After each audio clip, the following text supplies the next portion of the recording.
9, 8.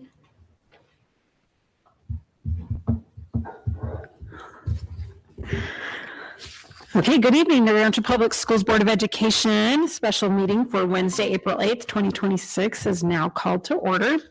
If all would please arise for the Pledge of Allegiance. I pledge allegiance to the flag of the United States of America and to the republic for which it stands, one nation, under God, indivisible, with liberty and justice for all. Is she back on? Okay. JC, can you take a roll call for us? President Galbraith, Present. Vice President Mueller, Present. Secretary Murray, Present. Board Member Barry. Present. You have a quorum. Okay, thank you. We'd like to welcome everyone who's here.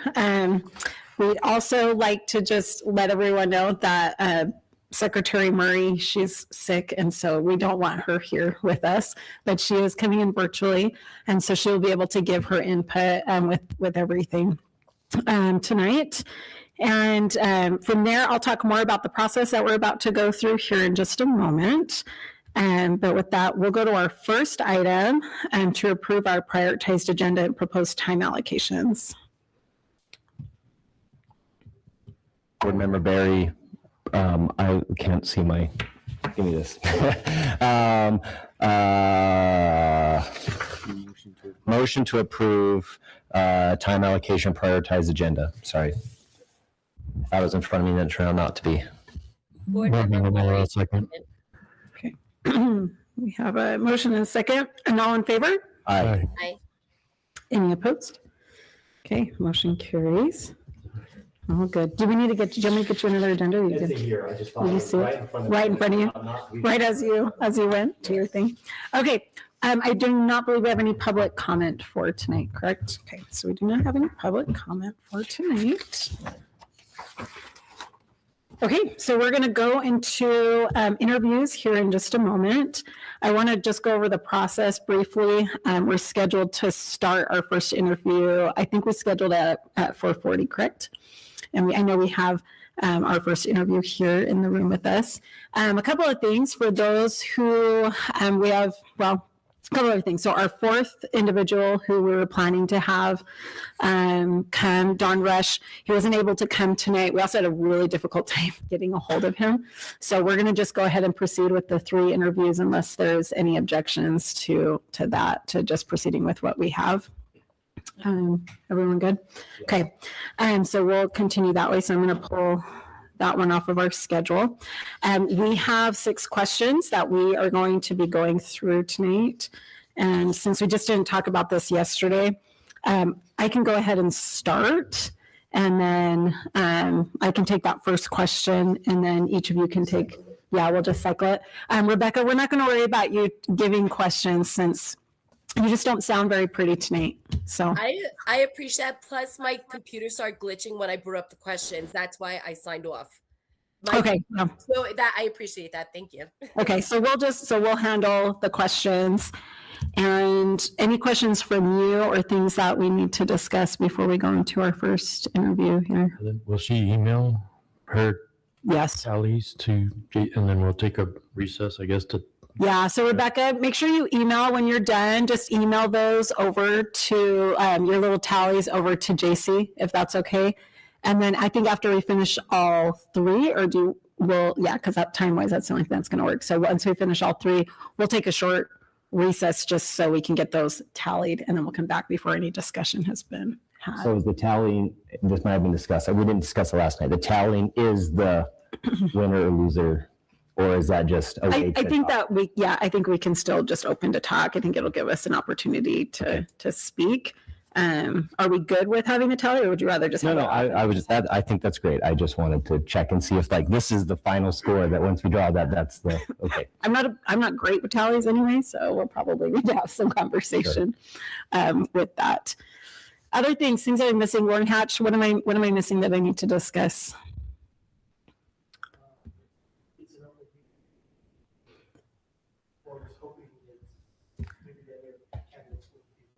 Yes, thank you. Thanks for bringing that up. I think I thought that I had spoken to that. So this is an open meeting. We'll start with our first, but we ask our other two who I don't see in the room tonight. We would be grateful if you would not necessarily listen in as we have our first interview, and just to kind of create as much as we possibly can fairness. But once again, it is open, so we can't go and turn anyone's off or not allow someone to come into the room. So that is up to you. In your integrity to be able to do that. Of course, once we get going, it doesn't, our next interview is not going to have an advantage by listening to the rest of the interview, so that's not an issue. Anything else that I might be forgetting? I don't think so. Go ahead. Do you want to talk about the time allocation? Are you just going to run it for 25 minutes? Yeah, so what I'm going to do is I have a stopwatch up here. I'm just going to start it, so we'll go right to the 25 minutes. Now that we lost him, if we end Do you want to go longer? if we need to. Well, we still I have think we everyone's stick with schedule. 25 Okay. personally. If Okay. that's, unless you strongly object to that. No, yeah. I just, If you don't get through all the questions, Yes. Yeah, and I'll go through that once again when we have our first interview that comes up here. Anything else?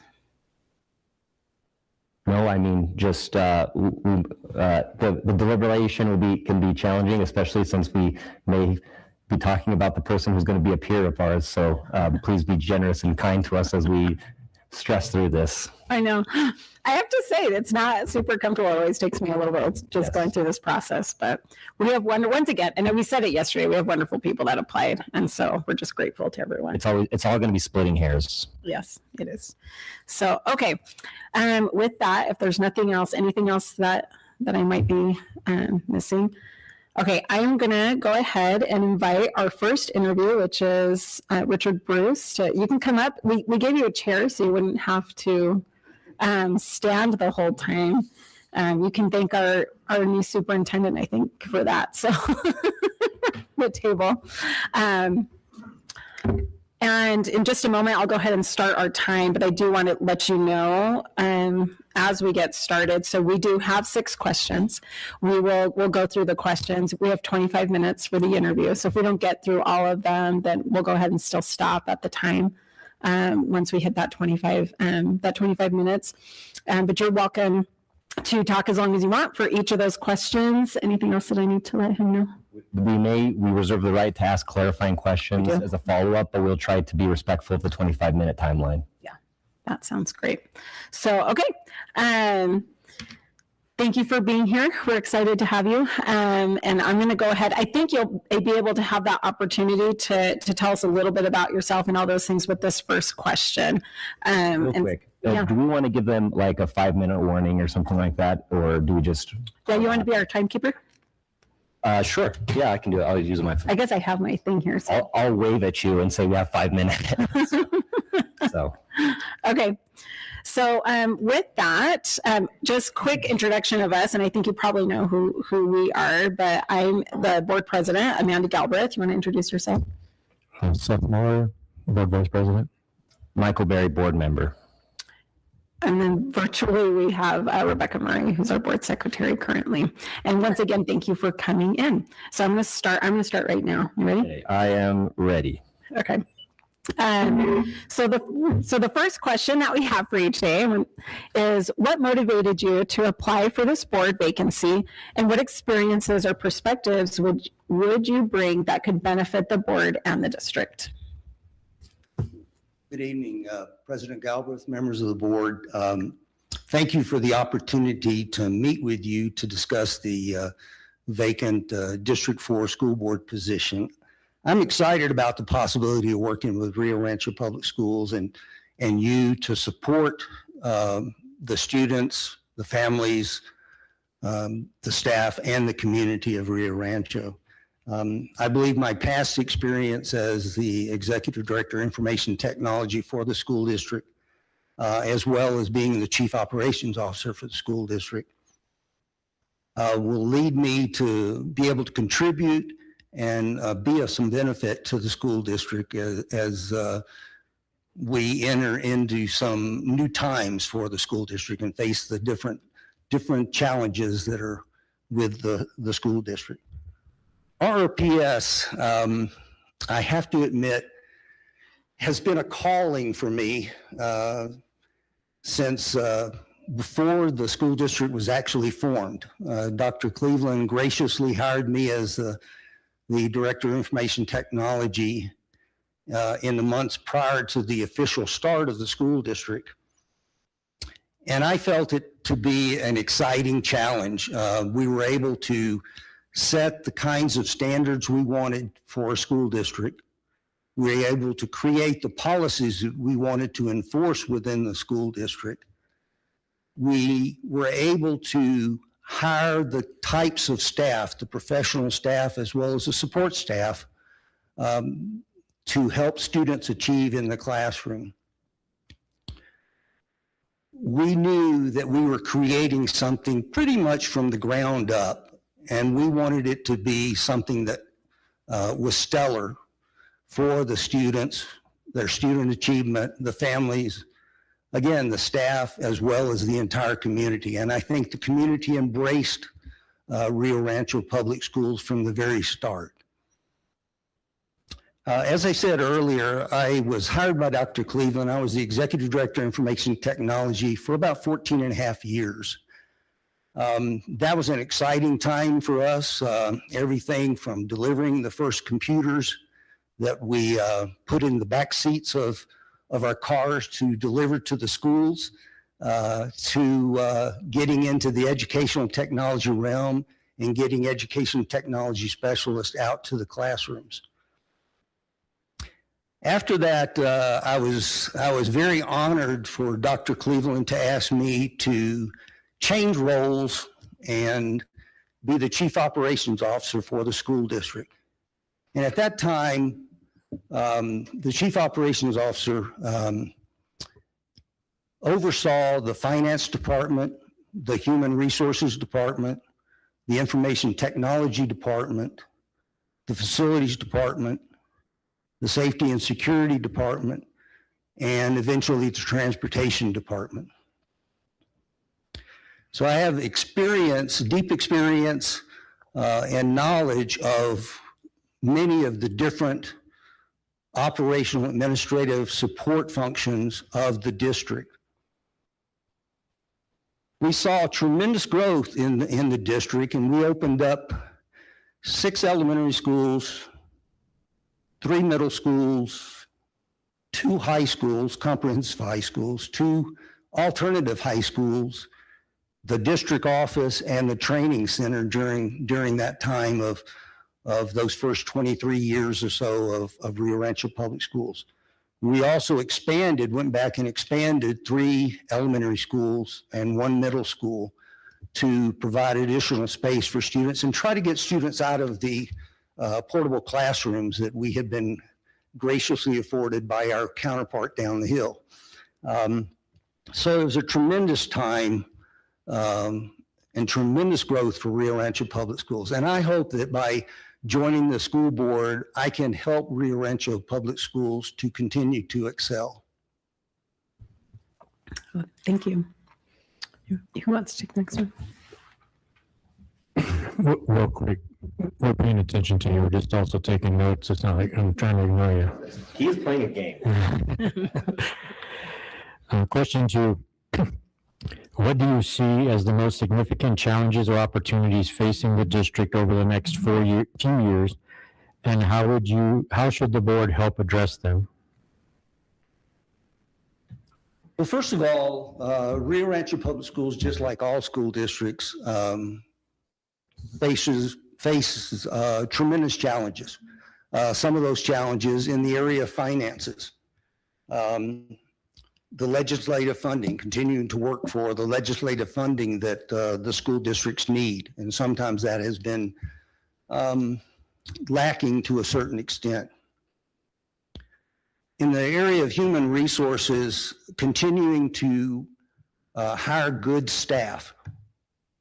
We need great teachers in our classrooms, and we need to also look at the teacher shortage that all of New Mexico has. Rio Rancho has it too, especially in the area of special education.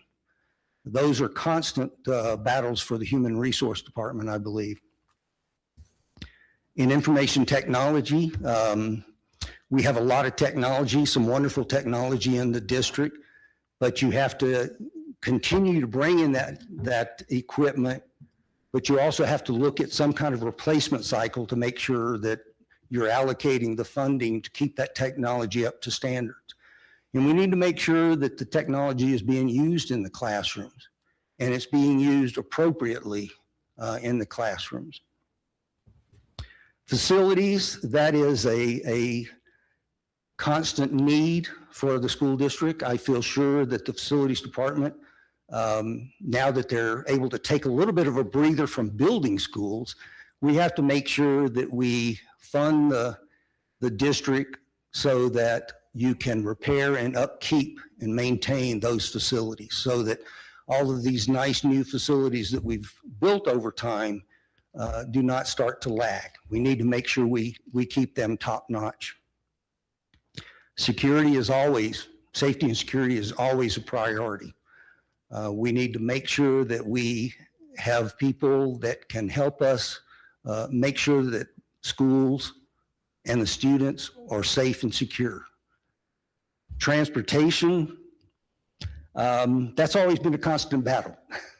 I think Rio Rancho has found transportation funding to be lacking for the entire existence of the school district. We need more funding, we need more buses, and I think the transportation department has the same type of issue that the classrooms have in terms of hiring good bus drivers and assistants on the buses. That's a constant effort that they need to make. In curriculum, we need to make sure that we have appropriate, very challenging curriculum in all of the grades. And I think that one of the ways that you can have that challenging curriculum is you need to provide the proper amount of professional development time for the staff. It doesn't help if we just come up with new curriculum, but don't give the staff members time to learn the curriculum and learn the best ways to present the curriculum. So professional development staff time, I think, is extremely important. The school board, I think the school board can help by keeping the focus on student achievement and the students in the classroom. And all of those areas that I discussed, they may not be directly in the classroom, but they affect the classroom. If we don't get the kids to school on time and don't have that friendly face at the school bus door, the kids are not starting off their day necessarily in the right frame of mind. If they're walking into a facility, they need to make sure that facility is clean, it's safe and secure.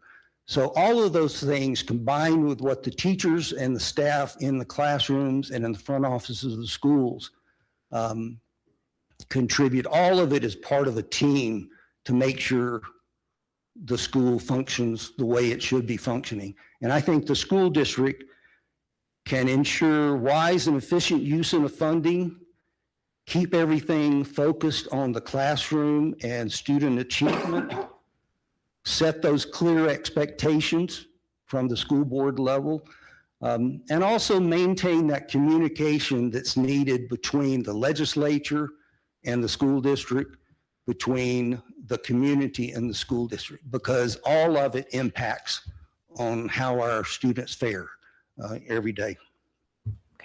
Thank you. Thank you. Our district has a new superintendent. What do you see as the board's role in supporting and working effectively with the superintendent while still providing appropriate oversight? Well, if I can, I would like to tell you a story. This question brings to mind a story that back in the spring of 1994, before the school district was formed,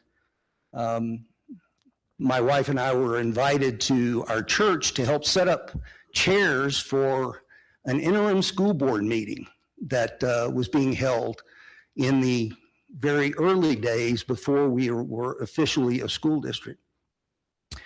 And it was during that time, as we were breaking down the chairs and putting the chairs away, that I looked at my wife, and I was getting ready to retire from the military. And I thought, well, you know, they're going to need somebody to help run the technology of the school district. And so it was at a school board meeting back in 1994 that I decided to start on this journey with Rio Rancho Public Schools.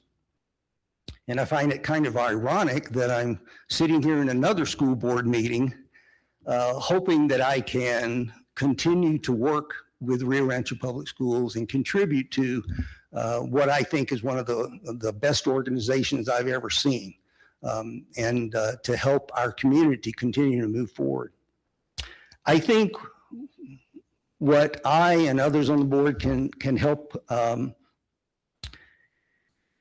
the superintendent with is continue open communications. We can provide some historical context and knowledge about the school district. We can provide some knowledge and help in terms of New Mexico and Rio Rancho in particular. I think those are ways we can help the new superintendent. But we also need at the same time to understand and embrace the change that's coming to the school district. We will have a new administration coming into the school district. And obviously that brings some interesting challenges, but it brings some wonderful opportunities also. We need to embrace those opportunities, things like continuing to develop Rio Tech, which was a long-lasting desire of the school district, and it's wonderful to see that it's taken off. We need to continue to support that. We need to continue to support a number of initiatives throughout the district, and I think the way we can do that is to really embrace those challenges as they come. Okay, good. Thank you. Okay. We're at 11 minutes and a half, 11 and a half minutes. Do you have 11 minutes? Is that what yours says? 11 and a half. Okay, no, yours is good. Okay. So board members often need to work with colleagues who have different perspectives. Can you describe how you approach collaboration and decision-making in a group when there are strong differences of opinions? Well, I think first of all, you have to have a willingness to listen to other opinions and listen to other perspectives as they're raised. You need to try to understand the different ideas, the different opinions that are tossed around in terms of the discussions for the school district. In all of that, we need to make sure that students and the classroom remain the center and the focus of the attention of the school board and the school district. We need to have open and honest communications, transparency, no hidden agendas, I think is a major thing in developing teamwork for the school district. We need to make sure that despite the differences of opinion, the different perspectives, the discussions, we have to maintain civility as we're having our discussions among the school district board members. And when we're having discussions with the superintendent and any of his staff he calls in for those discussions. I welcome deep discussions. I believe that deep discussions from my time in the military, IT, the chief operations officer, those deep discussions are the ones that I think bring out the best decisions that the group can make. When you have those really heartfelt, deep discussions, my experience has been that you make some of your best decisions. Okay. Thank you.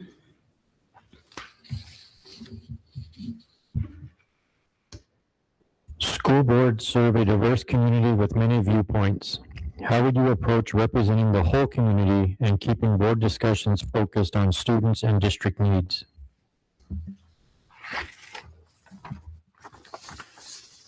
I think a school board member must have open communications with the community, regardless of the viewpoints of the individuals that are raising issues or questions for the school board member. You have to listen. You have to openly acknowledge maybe their point of view, but it's important to continue the conversation.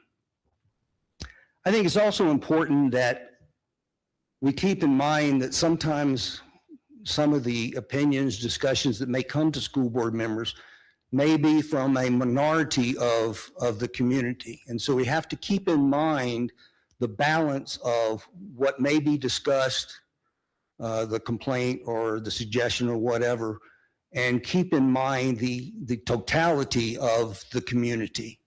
And while this position is District 4, representing the community of District 4, as you sit as a team in the school board, your decisions will be for the entire city and the entire school district. So you have to keep in mind what you're really there for overall. Yes, communicate the needs of your district. Make those decisions based on the entire school district. I just want to conclude, when you talk about the community, having a great school district, which I really truly believe Rio Rancho Public Schools is a cornerstone of any community. I think schools, along with probably safety, are the real selling blocks for a community. And if you can really build a school district that responds to the community, provides student achievement, high levels of student achievement, that's when you can see economic growth, you can see young families moving in, you can see the growth of the city. And so I think that it is definitely one of the important things that the school board can do for a city is to make sure that the school board has a really good, upstanding school district. We're at about 6 minutes. Can I ask a quick follow-up question related to what you said? You mentioned that there's sometimes a loud vocal minority and you're trying to manage their needs versus like the maybe most people who are just saying, just tell me where to drop my kids off. How do you put your finger on that pulse without comprehensive, rigorous door knocking? And I think that's the difficult part of it, because you will hear both pros and cons, good and bad, maybe in terms of what families are seeing with the school district. You have to, as I said, look at the whole community, whether it's your seniors that may not have kids in school but are paying the taxes, the young people that have kids in schools. And that's difficult when you're getting some of the comments. You may be hearing what the vast majority of people want to say. It may be just a minority. And so finding out the true pulse is where your open communications, I think, lies. Get out there and talk to people in your neighborhood, not necessarily door knocking, but whether you're at I'm a Rotary member, whether you're at a Rotary club meeting or you're at some other civic function, try to talk so that you can understand how people feel about what's going on in the school district. And that's, to me, just about the only way you can really get the pulse of the entire group. Every opportunity you have to talk about Rio Rancho Public Schools and ask for input gives you a better chance of making the right, good decision in the long run. But it is a difficult challenge, as you probably have seen. So we're at 4 minutes left. The last question is, what questions, do you have any questions about the position for the board? Just a couple of real quick questions. What training, professional development is offered or required for a school board member? Do you have an answer? Go ahead. You go ahead. Yes. You have it. Well, so for new board members, right, it's what, 10 hours is what you guys are having to do. And then mine's about half of that once you're not a new school board member anymore. But we have, there's lots of offerings that New Mexico School Board Association gives, and they're all throughout the year. So you don't have to go to all of those. There's ones that I like more, which is the one that's up in Santa Fe during the session. I think is a great one to go up to. But you just have to get those 10 hours in. And usually you can do that with even just a couple of those, but we do have meetings. So right during the session, there's one in the summer that's a leadership conference. There's, we just had a regional meeting recently. And so there's lots of offerings, but you don't necessarily have to go to each and every one. There are categories of you have to kind of fill in all those categories. You can't go to which one type, like budget, for example, you have to go to a sweeping. So. Yeah, so you have to hit costs on budget or on law, superintendent relations, all of those. So that's all that new legislation that just went through. That is So it's nice joyful. to know that you're not going to take a newbie and throw him to the No. wolves. No, and they do actually really good with the new school board. And you know so much already with schools. You are well versed in that, but they do have they have specific classes for new school board members that help. So yeah.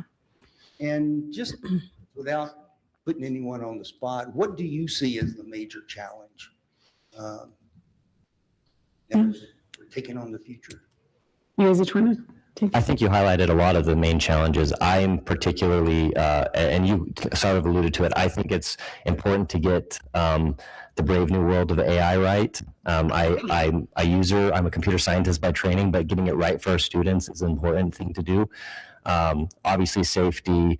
I think there's always more that can be done about safety, or like the perimeter, keeping outside threats. But I think I hear a lot of people voice concerns about behavior issues within the classroom that causes safety issues there that we need to like work on tackling.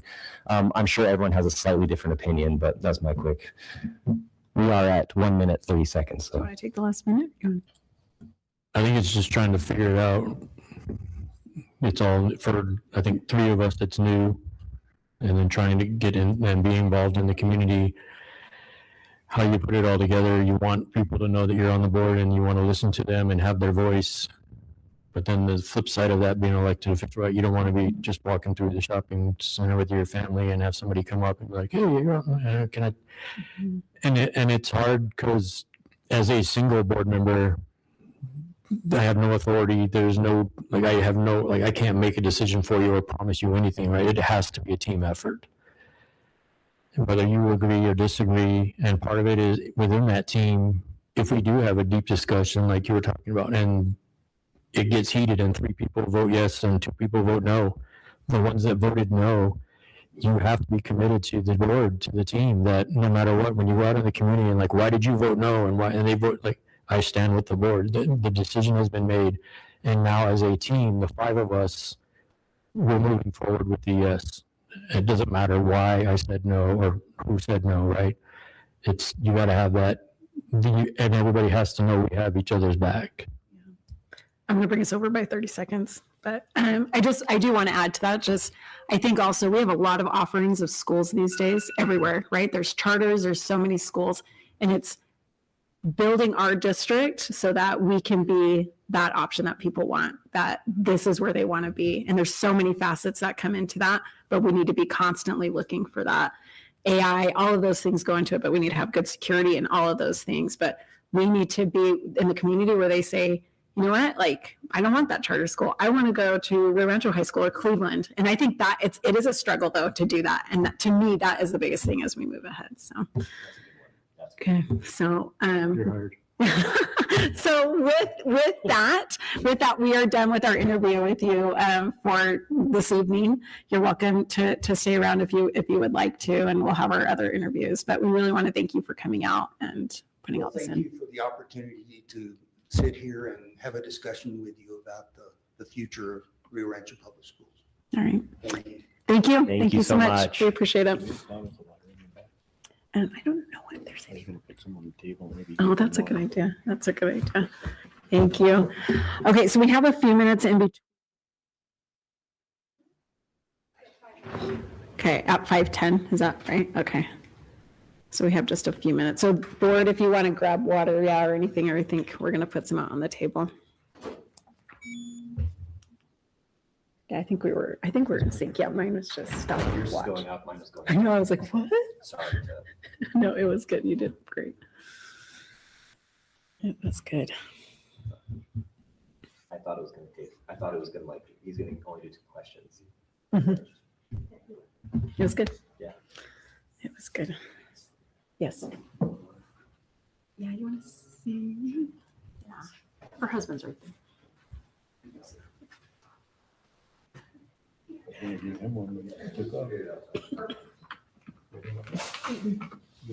amped.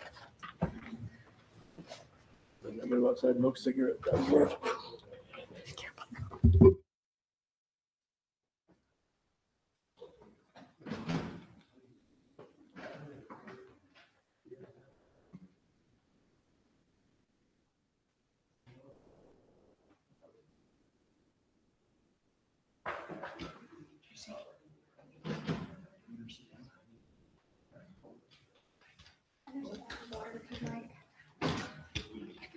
Thank you.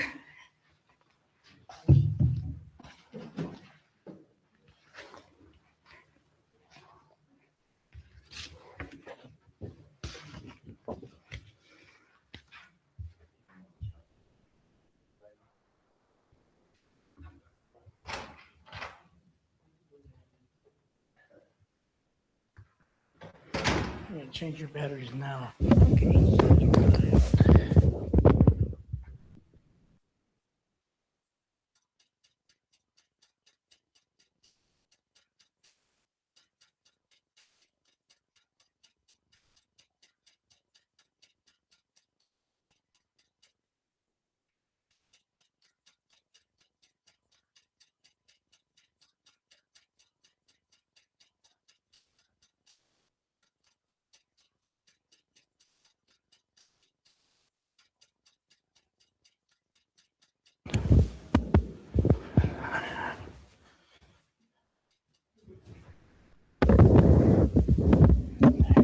Thank you. Rebecca, if we get going on our next one, are you ready? I'm good. Okay. All right. We will start here in just a second. I'm getting all my paperwork together. Okay, I'll just give some introductory and then we can start it. Okay, we want to thank you for coming out. So this is our next interview, which is Stephanie Smith. And I'm glad you made it through traffic to be able to make it over with us today. I just want to go through the format really quickly with you and what that looks like. We have 6 questions and we have 25 minutes. And so each of us who are here will ask a question. We have Rebecca Murray, who is sick, which you knew from yesterday. And so she's not going to give questions, but she is taking her notes and doing all those things virtually. So 25 minutes, 6 questions. Our last question is going to be and you probably have seen the questions already, but it's just an opportunity for you to ask questions. And all of those things. What am I missing in as far as letting her know right now? We're paying attention. We're taking notes. Okay, we are paying attention. You're going to see us taking notes. So if we're not looking directly at you. Yeah, so Michael Berry will have, he's going to be our timekeeper. So he'll let you know just kind of how you're doing on time. And it's okay if we don't get through all the questions, but just so you know, you kind of have that time. With that, I know you probably know who all of us are, but I am Amanda Galbraith. So I'm the president of the board. And then Seth Muller, Vice President of the Board. Michael Berry, board member. And then, of course, Rebecca Murray, who's our board secretary, who was out. Okay, so with that, we're going to go ahead and start with our questions, and we'll get our time started here. Are you started? Okay, I'm just going to start mine so I can see it for myself. But you will have the opportunity to introduce yourself within this question. Okay, so feel free to be able to do that as you answer this question. So what motivated you to apply for this board vacancy? And what experiences or perspectives would you bring that could benefit the board and the district? Thank you. Well, first, I'd like to say thank you for considering my application and for affording me this opportunity. I really appreciate it. Also, thank you for all moving down there. It makes it a lot easier instead of going like that. First of all, I care deeply about the decisions that are made for our school district. Not only as an educator, I've been in education pretty much my whole life. Been exposed to, pre-K through middle school, through high school, and even in higher ed, right? I teach graduate courses as well. And then across the subjects and also across the country. So I've worked in other states and I have that perspective. But yeah, not only as an educator, but also the personal connections I have with the district. I moved here in '96. I went to Lincoln. I attended Rio Rancho High School. From there, I moved back to Pennsylvania, got my undergrad, started teaching. And then when I came back, my kids went through the school system here. And so I have two who graduated the same year. I have one in high school right now, one in elementary. And so the decisions that are made by the board, it impacts me personally. Because of my passion, but also because of my family, my friends, and the community. So that's my motivation. Now, my perspectives, I really feel that I could bring a fresh perspective to the board with a wealth of information and experience. One thing, everybody's, all the candidates' information is public, right? We can look at that. And one thing that I noticed that sets me apart from some of the other candidates is that I am currently in the classroom. I am working with students one-on-one. I'm communicating with parents. I'm instructing courses for teachers who are going back for their masters. And so with that, again, I'm current in the best practices, the educational trends, special ed law. Anybody who's been in education could, attest to, someone who's teaching 2 years ago compared to now, how different things have changed and how paths have split. I mean, even with, our math curriculum changing here shortly. So yeah, I never worked in the district office. I've always worked, at the level of the school, in the schools. But I have worked with the large majority of the community, whether it be educating our children, keeping our parents informed, and then also collaborating with students, staff, administration, you name it. On top of that, I earned my PhD last year for special education, and with that, between the coursework and the dissertation and the research, it really gave me the expertise in educational research and analysis. I'm well versed in quantitative and qualitative data analysis, which can definitely help when we're being presented with proposals. And then, as far as budgeting, I know that's a big thing. I am a math teacher. That should help, right? And then, as some side perspectives, my husband, he's a general manager of an HVAC company. And so although I don't have that firsthand perspective, I definitely hear it when he comes home. And so I can definitely attest to, with the new Rio Tech opening and that path. Also, I had mentioned earlier, I had two children who graduated the same year.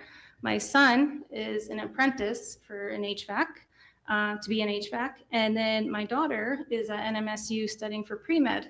And so, man, if Rio Tech was there when he was in high school, he would have had, a leg up. But unfortunately, he's starting at ground zero. But as a parent, I have that perspective of both pathways. So yeah, and then last thing, working in both Pennsylvania and in here, I've been exposed to students and families of all backgrounds. And so I really feel like I could make connections with all of them. Thank you. What do you see as the most significant challenges or opportunities facing the district over the next few years? And how should the board help address them? Well, Rio Rancho is ahead of the game in many aspects of New Mexico. I'm sure you're all aware of that. However, we also now have the opportunity to hear perspectives from people outside of the state, such as Dr. Dodd. I'm sure he's going to bring a wealth of information about some successes and maybe some things that don't work in other states. And it's only going to help us, right? The more information, the better. And then even myself, when I moved here in 2018 and I started at Rio Rancho High School, there was a lot that I brought with me from Pennsylvania that I wasn't seeing in the classroom. And so I implemented that and I had a lot of success rates. And so I think that's a great opportunity, going back to just having Dr. Dodd as our new superintendent with his experience. Some other things, the CTE pathway, right? We again are ahead of the game for the state of New Mexico. Not many districts have their own school dedicated to that. And so as a board member, I feel it's the board's duty to support those existing partnerships that we have right now, and also network to build new relationships. The school that I'm at right now, we have a really tiny CTE program, very, very tiny, like 3 people tiny. But at every chance I get, when I talk to somebody, if I see the opportunity is there to talk to them about our students, and if there's any apprenticeships or internships, I take advantage of that opportunity. So again, as board members, just networking what we have here to offer. And then lastly, for the Rio Tech, for the CTE path, I feel like we have an opportunity to research and analyze what's going on in the school, what's succeeding, and what is being proposed to us that could strengthen the program even more. Another opportunity, some may see it as a challenge. I have a background in special ed, so I actually see this as a great opportunity, but the development of the Office of Special Education at state level. Again, we have a great reputation behind us with special education compliance. We want to keep it that way, right? And so with the OSE, I'm sure we're going to have a lot of more policies, more systems in place that we need to comply with.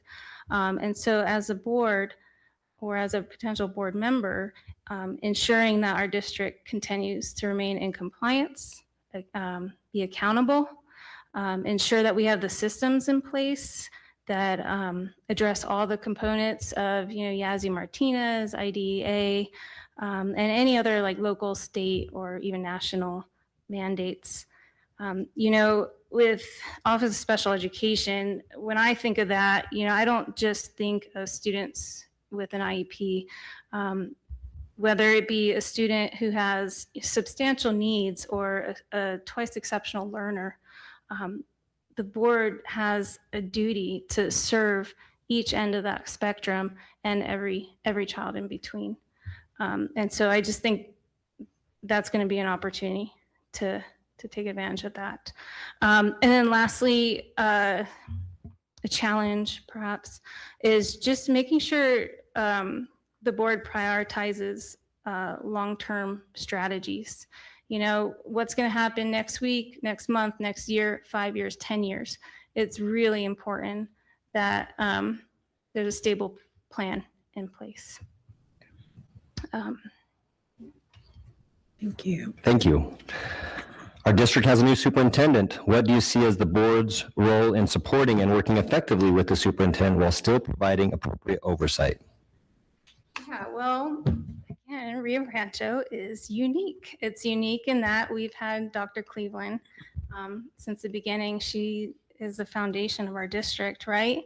And so with her retirement, Rio Rancho is in uncharted territory. We've never been in this situation, right? And so although it's new to us, I've worked in districts where superintendents, they rotated like revolving doors, and it's not good for the district. We don't want that. And so there's really some specific components that I've taken away from working in both types of districts, one with the stable and one without, that really help. And so first and foremost, we as a board and we as a community, we really must recognize the magnitude of his position and the shoes he has to fill. I'm sure he understands that, and it's our duty to really support him and give him that confidence.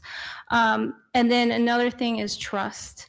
As board members, you all had a strong vetting process, I assume, when deciding who our next superintendent was. And so I think we just need to continue to trust that decision, but then also trust in him that he's going to do what's best for our community. I mean, he came all the way across the country, right? And you got to have some trust in that. And then, keeping an open line of communication. Our district is different than what he's used to. And so making sure we talk to him about what our district's needs are, what our expectations are, what our wishes are, maybe some of our past successes, some of the past things that challenged us. And even if we have disagreements, it's very important to keep that open communication, because once that's closed, it's hard to get that back, right? And then lastly, as a board member, just continue to provide support, oversight, keep that collaborative mentality. Just remember, we all share the same goal, and that's to serve the people of our community and especially our students. Thank you. Thank you. You guys don't have any follow-up, right? We're good? Nope. Okay. We're at 12 minutes, by the way, counting down. 12 minutes left. Board members often need to work with colleagues who have different perspectives. Can you describe how you approach collaboration and decision-making in a group when there are strong differences of opinions? Well, anybody who knows me can attest to my ability to collaborate effectively. I'm really kind of known as a peacemaker. I have a very calm demeanor. I'm patient. It's probably why I enjoyed teaching 10 years in a self-contained emotional support classroom. I like it. I like cohesive behaviors. And so I would come to the table with an open mindset, viewing things with an unbiased lens, understanding that I'm not right all the time, and that just like all the members of our community, all the members of the board, we come here with different experiences and different backgrounds. And so each of those experiences can help create or support a decision that needs to be made. I am a great listener, but I also know how to advocate effectively. And so, at the end of the day, to me, it's not important who came up with the idea or whose idea wins or whose solution was approved. What's important to me is what's the best interest of our students, the schools, community, and everyone in between.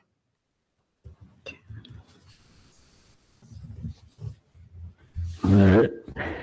School boards serve a diverse community with many viewpoints. How would you approach representing the whole community and keeping board discussions focused on students and district needs?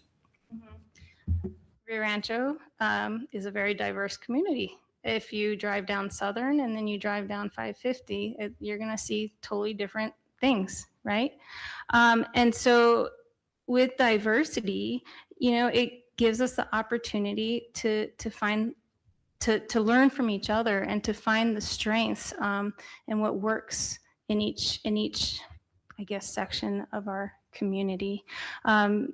Speaking about sections, although this vacancy is for District 4, I recognize that if on the school board, I'm representing the entire school district, the districting, I feel like it's just a formality, right?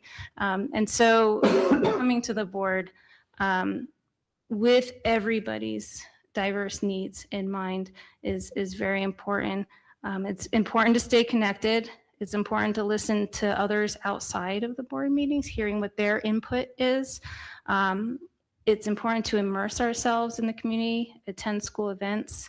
My daughter, she was part of the Crimson Dinner, and actually I remember seeing you there, and I was like, oh my goodness, she took time out of her day. I was a parent, and I was so proud that you came to my daughter's award ceremony. And so as community members and parents, it means something to see board members out in the public. And it kind of just shows that we truly care. And so, yeah, just stay grounded, stay focused, and remember that we have that shared goal to improve our community and the betterment for all of our members, whether it be District 4, District 5, District 1. Thank you. Any other follow-ups? We're about 8 minutes, so plenty of time. Do you have any questions for the board? Yeah, so originally I was going to ask which of my qualifications you felt might be the biggest strength for this role. But then I was driving home from work and, my mind was going like this. So I'm just going to keep it simple. Is there anything about my background or experience that you'd like me to elaborate on further, or anything that you feel I did not bring to the table that I would need for the role of a board member? Because I might have left something out. And so I'd like that opportunity to respond. I have a quick question. I have a question. You're currently working with a charter school, is that correct? I am, yes. Do you feel like that would be any sort of conflict or anything like that? With that? Actually the opposite. Working at a charter school, it's a very small, I work very one-on-one with students. And so I've actually learned a lot from there that I could bring here, and things that I learned there that I wish I knew when I worked at Rio Rancho High School. As far as time, it's a 4-day week, Tuesday through Friday. Actually the principal knows I'm here right now interviewing with you guys. And so they're very lenient, they're understanding. And yeah, I feel like they could attest to my character, and I would assume that they would want me on a board like this to help the community. So. Okay, thank you. I don't know if you guys have any more for that. No, I mean, you mentioned an original question that you didn't want to ask, but I'm answering it anyway, if you'll allow me. I thought it was valuable that you, have maybe an academic approach to, or having done the schooling for education. I think that's a valuable thing. Schooling is very valued here in New Mexico, in Rio Rancho particularly, but New Mexico broadly. So I think I thought that was a fantastic thing. Yeah, that was it for me. You had asked, but I was wondering. Yeah, okay. I would be interested to hear if you could briefly say something about what you did for your dissertation. Yes, I did. It was a qualitative study, and it was the interpretation of non-compulsory alternative school teachers re-engaging disenfranchised youth with disabilities. It's a mouthful. Yeah. It was eye-opening, the results. It's taught me a lot. It's really, really taught me some skills that I'm going to take with me for the rest of my life. And I'm proud of it, and I'm proud of the results, and I'm proud of the people who participated in that study. So. That sounds awesome. You should have put it in your application. I read Robbie's. I'm very happy to read it. It is, just kidding. I'm just kidding. It is published. So, if you want to Google it, I'm sure you can find it. It's about over 200 pages though. I don't know. Yes, they're terrible. Any other questions you have? No, I was nervous, but after sitting here and talking to you guys, it really felt comforting. And again, I just really would love to serve the community. I'll tell you, a teacher shared with a student and the student shared with Dr. Dodd. If you're not nervous, you don't care. Oh, That's true. yeah. So that's That's good. Okay. right. Kevin put that in the paper, so kudos to Kevin. Well, and if you don't have any further questions or anything else that you want to bring up? No. Okay. Okay. Thank you so much. Yeah. Thank you. Thank you. We appreciate you coming in and taking the time. And yesterday too. So thank you. See, Kevin, we do read your articles.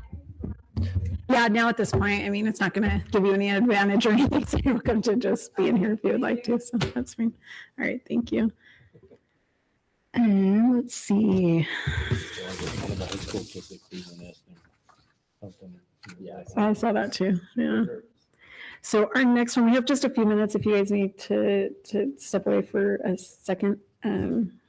But any questions or comments? And we're still, mic'd and all the things. So, okay. Oh, I think, are we going to start early if he's here and ready to go? I think we could do that. We can go and check. He's supposed to be here in the next few minutes, so we can go and check. And I'll go outside.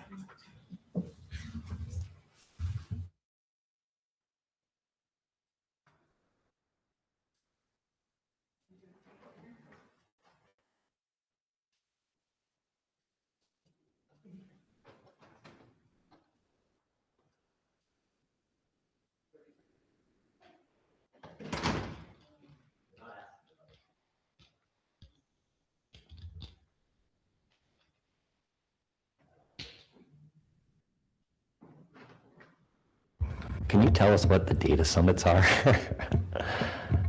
afterwards? Lauren Hatchkin. Yeah, what are they? Maybe explain it to me. I didn't hear it.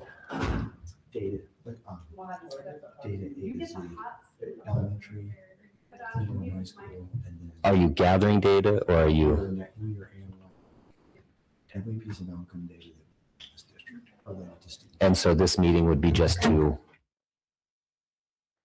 Hello. Hello. Hi, I'm Kevin Apthal with the Rio Rancho Observer. So I'll let you know. So in the Observer, when they did the little synopsis, said I was Deputy Secretary of Public Ed. That's not true. Deputy Secretary of Higher Ed.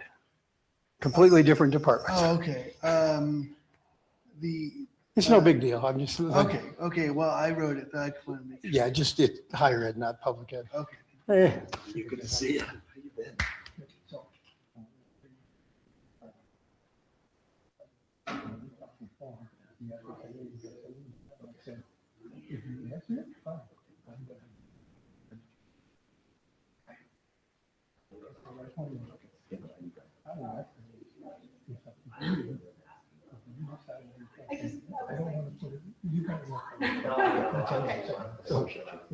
I'll find it. Don't worry. Don't. That's what I'm saying. Don't. I want to show you everything you see. Yeah, I want you to- Back from dead. Thank you. My allergies have flared up a little bit. And I was sick about 3 weeks ago, but I still have a cough from it. It's just what happens. So I have a pile of cough drops up here on my desk. So actually, I'm going to put that in. Okay. So before we start your time, I'm just going to give a little introduction of how it's going to look and of us as well, just really quickly. And then we'll start the time here in just a second. So with that, we're doing 25-minute interviews. We have 6 questions. We've been able to get through all of them. But if we don't get through all of them, then we'll just stop the time at the 25 minutes. What else? We're going to go through. So with those 6 questions, just each of us will ask a question and we'll just each take one. So you see here, there's 3 of us, but there's actually one more in the heavens. Am I pointing? Her voice comes from the heavens. Is our board secretary, Rebecca Murray, who's out sick. She came down. It was the worst week, but it is what happens. And she became sick. So she is here and she is taking notes, just so you know, but just in the heavens. And so with that, I'm the board president, Amanda Galbraith, and I'll let you each introduce yourself. Seth Muller, I'm the board vice president. Board member Michael Berry. Okay, is there anything that I'm forgetting to tell him that We'll just reserve the right to ask clarifying questions about the things you ask, but we'll make sure we're respectful of your time, so we won't try to bury you. And I will give a few little moments of saying what our timeline is so you can help pace yourself. Okay, sound good? Okay, so with that, I'll go ahead and go into the first question. And with this question, you will have the opportunity, you can feel free to introduce yourself in this first question, okay? So our first question is, what motivated you to apply for this board vacancy, and what experiences or perspectives would you bring that could benefit the board and the district? Well, my name is Glenn Walters. I've been a resident of Rio Rancho since 96, so quite a few years. I actually moved over here, as I think I said in the letter of interest, that I came over here with 2 new schools, when Eagle Ridge was opening and the old Puesta before it moved to the other. My younger son was starting kindergarten and my older son was starting middle school. So it was a great time in my family to make that move. Both of them are successful college graduates that went through the Rio Rancho school system. So I'm very pleased with that. And that's just enough about me. You already have a lot of my background, whatever, probably more so than you ever needed. But there's a lot of things I left out, so we'll see if I mention any of those. But why did I do this? So first of all, when this position was open a couple of years ago, I was asked to actually run for it. And I thought about it. And then I found out that Beth was going to do it. Beth was a good friend of mine. And I said, you know what, that is ecstatic, Beth, why don't you do this? And I will endorse you, which is what I did. And if it turns out that I would fulfill her term, I would do that in her honor as well. But some of the other reasons are, I care. I deeply care about the students, the parents, the staff, and the community. Public schools matter. I grew up going to public school. My mother was the president of the PTA at my elementary school. So, I care about these things. And I think it's a very interesting time in the history of Rio Rancho Public Schools, with the longtime service of Dr. Cleveland and now Dr. Dodd, coming in as superintendent. I think it's an interesting time. And we've already have this great legacy, and I think we have a very bright future as well. I'm not sure whether I was going to apply at first or not, but I thought about it and I had no idea who would apply. And so I felt that I had some obligation to do so. I was ecstatic when I found out that there was 8 applications, some great folks. So you're going to pick a winner regardless of whoever that is. But what really convinced me to do so was I saw a statement from Dr. Cleveland saying that there was a shortfall in the instructional materials for math of 1.5 million, and for science for 2 million on the 6-year adoption of instructional materials. I think I can assist in obtaining that money. That's one of the reasons. And because of that, I feel compelled to be able to do so. So what experiences do I bring? You saw all the things that I have in my background. I mean, did all kinds of things with Rio Rancho Public Schools, both as a parent volunteer. I became the management consultant. I did most of the strategic plans for many years. I did all the retreats. I did actually all of the leadership meetings. I facilitated those, all of those kinds of things for many years. As far as the community, I served as a county commissioner for Sandoval County for 8 years, so I know this community very well. I did a lot of things in the public education side where I was appointed to do lots of different things that shows up in the document I sent you. Also, I was asked by the governor to be the Deputy Secretary for Higher Ed Department. So I bring all of that background as well of what going in higher ed. I know most of the key players in higher ed, both at the department as well as pretty much across the board. And legislative, you can see that I have a lot of experience in legislative, including being the senior analyst for House Education Committee for many years, also serving as the chief of policy for the House of Representatives and serving as the chief of staff for the Speaker of the House, looking at different things like that. I know the legislative process very, very well, and I can assist in doing that. In fact, I'll give an example, I think a little later on that.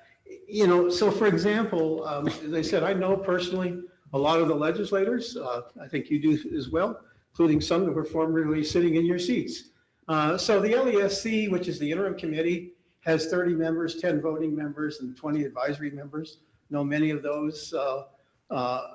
Senate Education has 9 members, House Education has 13 members. Those are the ones that influence policy. And I think I'll go give you an example a little bit later of how the board can interact with policy at that level to make a difference. And that will benefit student outcomes and the community and the district itself. So, you know, my background, as I said, I think I've helped shape some of the district in the past, not necessarily in the last couple of years, but in the past. But that's behind us, and we need to move forward with what we're doing.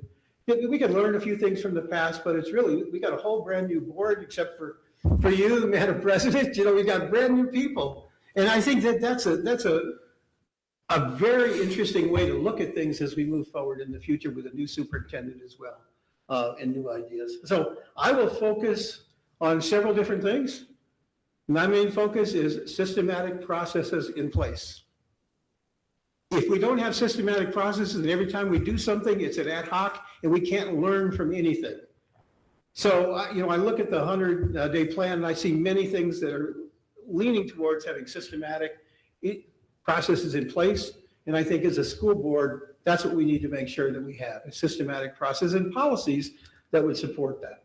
And so I would just tell you, I'm about service. I think you can see that from my background, and I'll leave it there, but that's enough for the first question. Thank you. Probably more than you need. Oh, that's good. Thank you. What do you see as the most significant challenges or opportunities facing the district over the next few years, and how should the board help address them? I think there's several challenges. One of them, obviously, always is going to be the case, is student proficiency growth. So what's happening in that arena? The good news is, and I guess this is part of the opportunity that goes along with that, is the 100-day plan that the superintendent has pointed out is addressing a lot of that student proficiency growth and what we could do about it.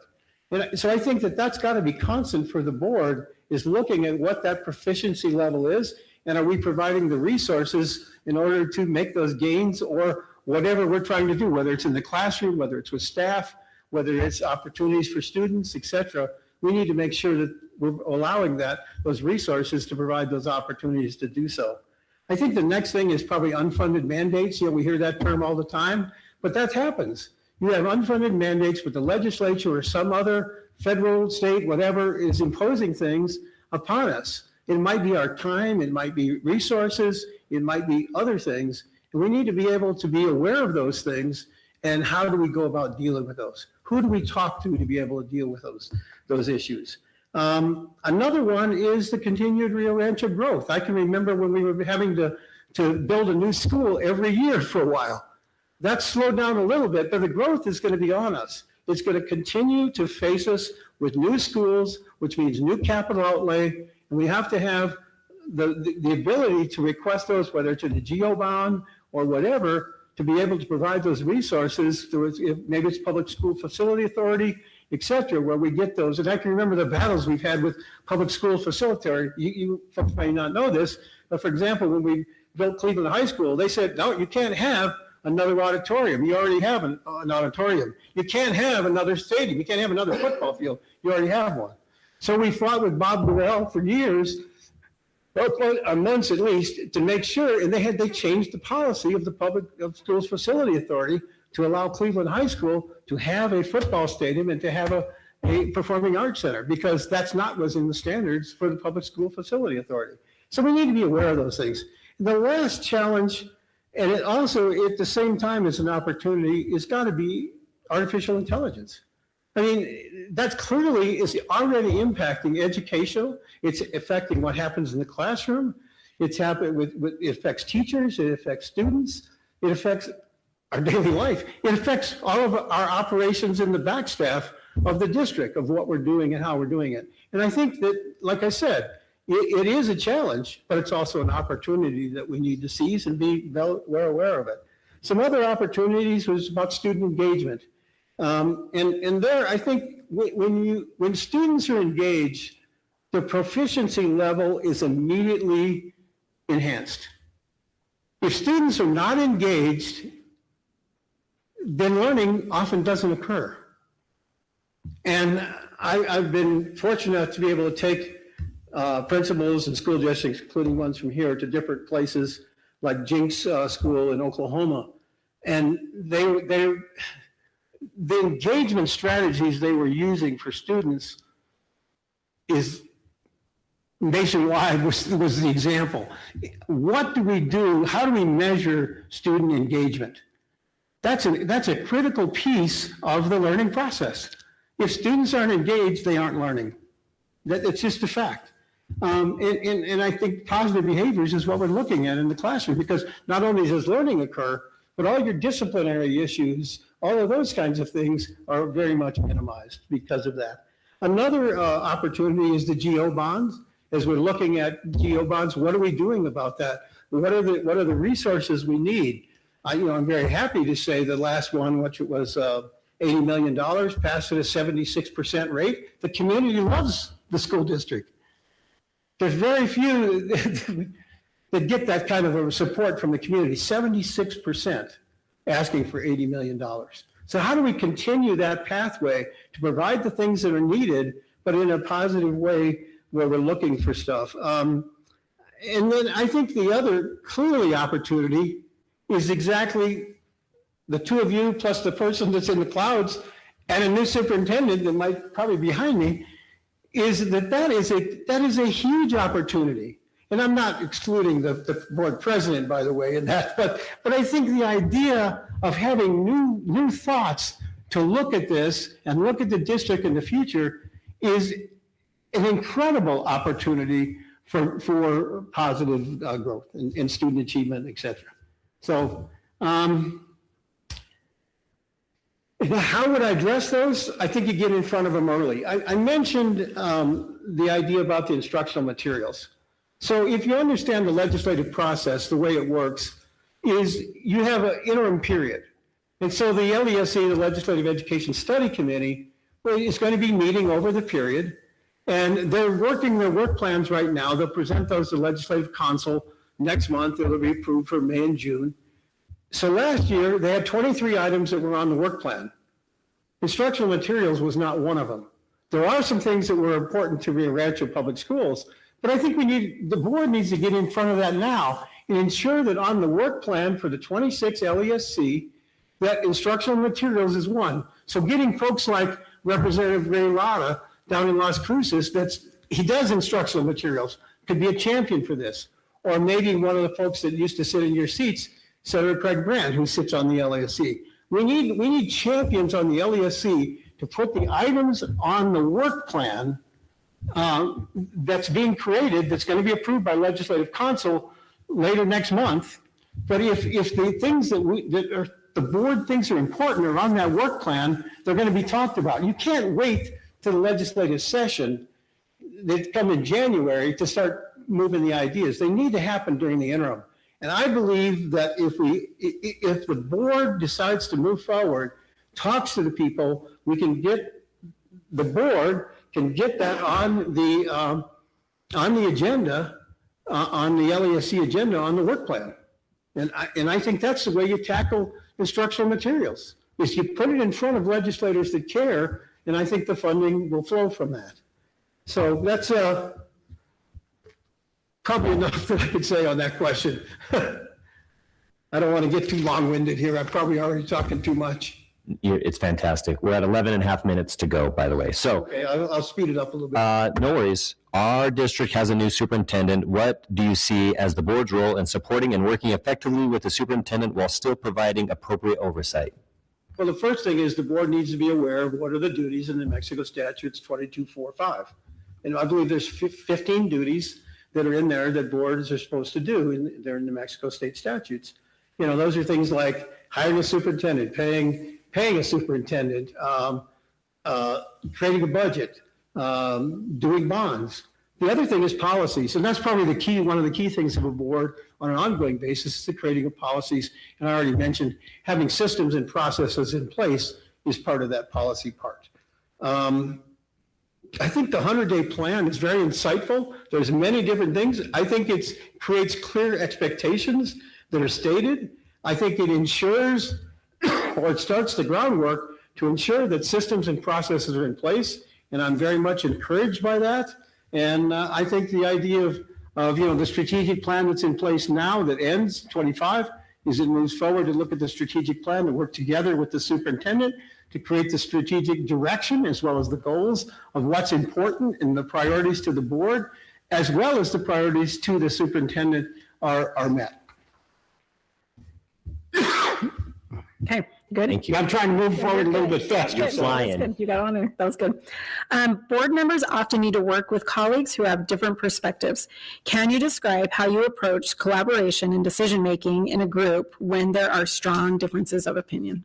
Well, I've served on lots of different boards, whether there have been international boards or local boards or statewide boards, national boards, whatever. And the key is always mutual respect for each other. That's number one. Listening is number two, and fact-based decision-making is number three. If you have mutual respect and you listen to each other and you use facts to make decisions, everything else becomes easy, I think. So along with that, this is a school system. So being student-centered is critically important in the things that the board does. Also keeping the staff in mind, the parents and the community. And yes, the board can have different perspectives, but different perspectives bring strength. It's a strength when General Patton said, if everybody's thinking the same thing, nobody's thinking. And I think that that's a true statement.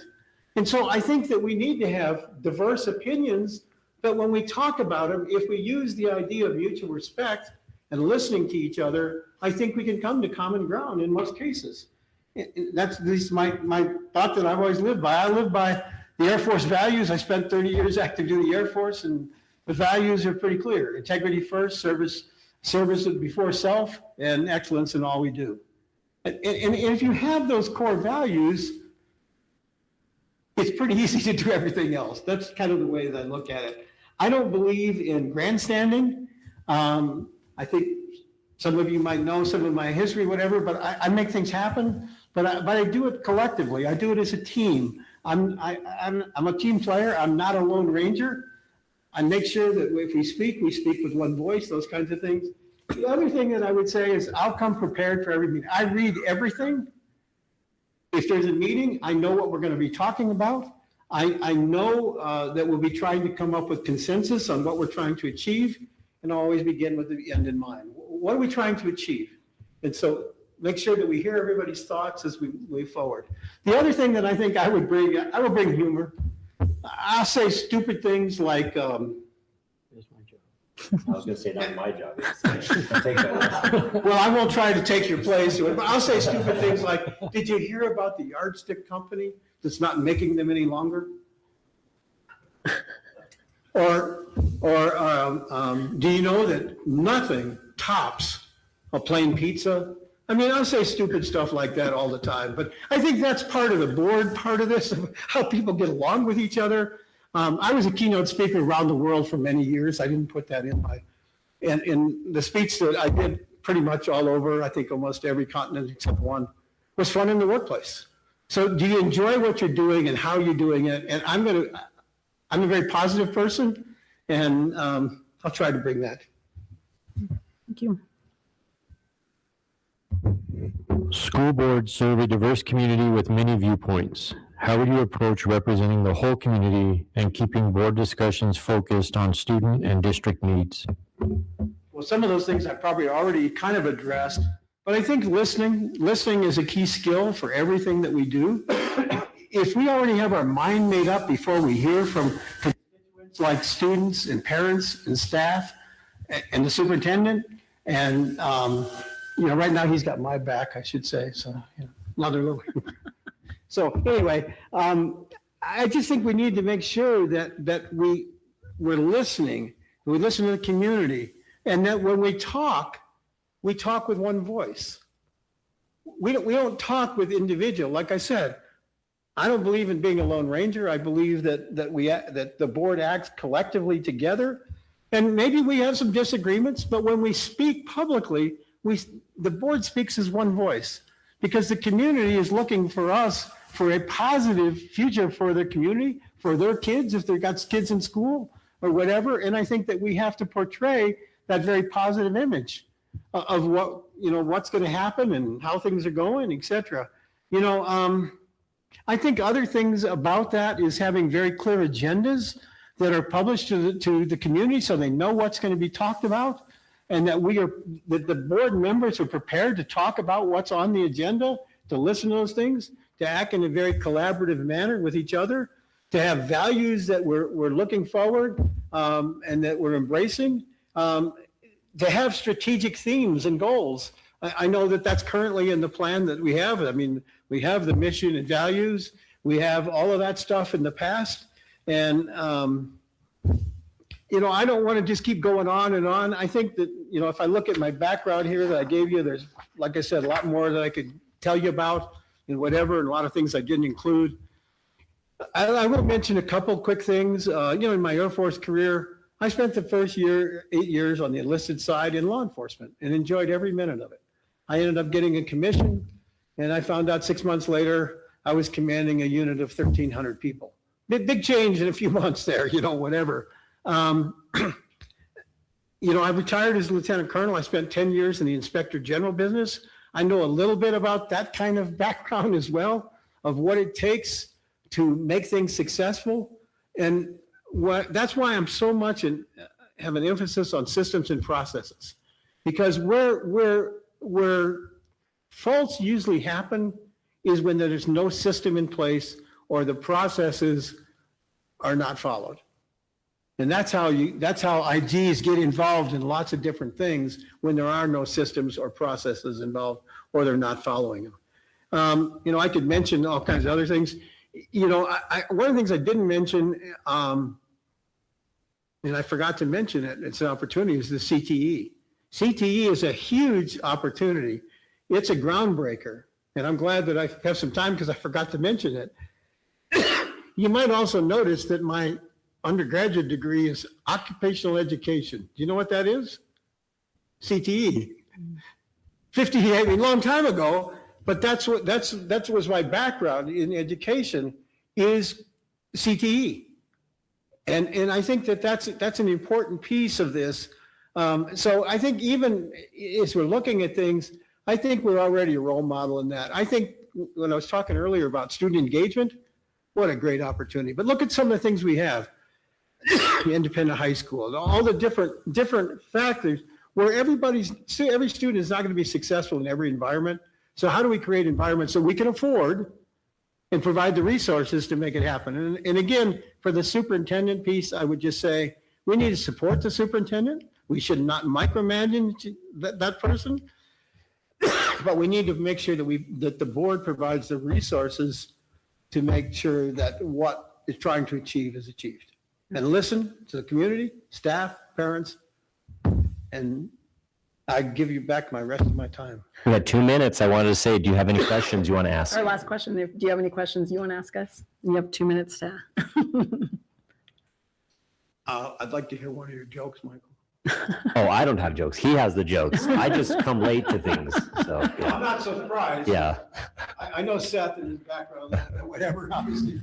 Yeah, like cows wear bells. Why do cows wear bells? Their horns don't work. Woo! Yeah. I'm glad we're not normally sitting next to each other. I'm just kidding. I'm just kidding. It was a pleasure, and again, Thank you. you've got some great candidates. Whoever you select, I'm sure will be the right person. I'm here to support whatever way I can, but there are some certain things I think with my background that I think I can add to all of you that, you know, the different facets and things, whether it's county government. By the way, I can remember a couple things as a county commissioner. We had an incident on the buses the first day of school one year. So what did I think? Somebody told me I provided cameras, the funding for cameras the next day. Intel, if you're not familiar with it, if they don't fill the slots with local people every year, there's a key that goes to the schools. They tried to change the percentage a few years when I was the county commissioner and reduce the amount for Rio Rancho. And I said, that ain't gonna happen. That's enough. Okay. Thank you. Thank you. We appreciate you coming. We really appreciate you coming. We're going to talk here for just a second. You're welcome to stay. We will deliberate tonight. We're probably going to do a recess here in just a second after I give some instruction to the board. But thank you for coming out. I appreciate What it. did you say? I said you're welcome to stay. So we're going to talk it over tonight and try. We're hoping to make a decision tonight. So it's up to you. You're welcome. You're welcome to be here. We're going to be in a live session. We will probably recess just to take a moment. So it'll be a little bit, but Do you have other candidates? yeah, You're the last one. you're the last one. You're it. So, and we do need to get some things from Rebecca, but thank you. Thank you. So we'll let you go ahead Thank you so much. and leave the hot seat. Yeah, take your water and all of those things. To make sure whoever we select is available Monday. Yes. Yes, we do. Cook will Yeah. swear in the Bible. This is what I'm thinking. So I know we all have numbers on our thing. I'm going to skew it because I didn't really rank all my questions and things like that. What I am thinking, and Rebecca, you're welcome to chime in, and I'll give you a second if you want to. My thought is that we take 10 to 15 minutes just to take a moment and to look over our own notes. We cannot talk in that time period about anything that has to do with this decision. But we can kind of, go get some water and just kind of sit with our notes for a few minutes. If you guys are all good with that. If you want, we can tally up our things, but I will mess it up because I stopped tallying my I did things. too. Yes. So I'll make some tallies just for fun. yeah, and I can do that too. What I would like is as we take this short break and kind of gather our thoughts and then come back and talk about it, is if you could look at each candidate and think about their strengths and what they would bring at this time to those things. And I think everyone brought up very similar things. As we are in a unique time. We have a new superintendent. We have one veteran board member and a lot of work to do, as you guys have now realized. There's a lot that happens. And we're going into a pretty crazy time of the year with graduations. And so my ask, I guess, is, and I think when we come back, we can kind of talk about some of those strengths and what we see from each of those, but is to think about like, what are those strengths that they could bring to that unique time that we're in right now. So any other thoughts? Are you guys okay with that? Would you like me to, I can go and tally all my things and send them if you want, or we can kind of just go into it with some of those. I think that sounds great. Okay. Seth, any other thoughts on that? Rebecca, do you have any offerings for us from the skies? I don't think so. I did my tally, but if you all three are not doing that, I prefer not to submit my tallies. But that's fine. I'm fine with giving discussion. I mean, we have 3 amazing applicants, so it's going to be a tough one. I'm sure you all can agree. I know. I'm. Question for you, sir. So this is a public meeting. Are these public record? Do we need to get the ones from Rebecca because they have to go into some sort of storage record keeping? What you have, but are you required to fill it? There's no requirement. Have to fill it. Well, if you're going to keep them, I need whiteout for a couple of times. We should keep it. Okay. Does that answer your question? Yeah, I was just curious. And we if it's can, a- and you are welcome, and I might even, I know in a regular meeting, you don't keep our notes that we take, but I just didn't know that with this process, if we needed to make sure we turned them in and have them for record keeping. I would say we probably should keep it. yeah. I mean, that's what we did in the past with our. What did Lauren say? So we'll be keeping, so these, what you wrote, we're gonna use, those will come back to the district office. So make sure that you're able to give us those notes that you've written, if that's okay, Rebecca. Yeah, I could bring them in Monday. I should be back Monday, so that's fine. That's not a problem. So we'll keep all those things. Whether it has one word on it or 100 words on it. Okay. There's no requirement. Yeah. Mine is numerous misspellings and all of those things, because that's how I am. But I was very sloppy, so that's please fine. don't FOIA it because No, Dr. Berry. So with that, would you rather do 10 minutes, 15 minutes? How much time do you 5 feel minutes is like? fine for me. I need more than 5, Okay. so I'll, if you would, okay, so let's go for 10 minutes. We'll do a 10-minute recess.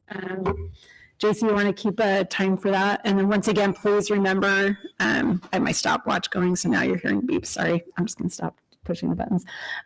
So JC will start that when we go into recess in just a moment. So, and remember, yeah, don't talk about anything that has to do with this. Okay, you can say hi and how was the weather. That's totally fine. So, okay, we're going to recess now. Thank you.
Because on the board agenda, when you click on the link to the question, it says somebody needs to unlock it. They were Lauren's questions. I can.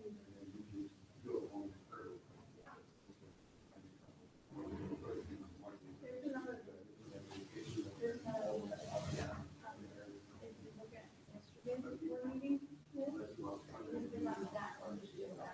Yeah, it'll be the same questions as the one that was the formatting. You just put them in a prettier template. So use that one. Thank you.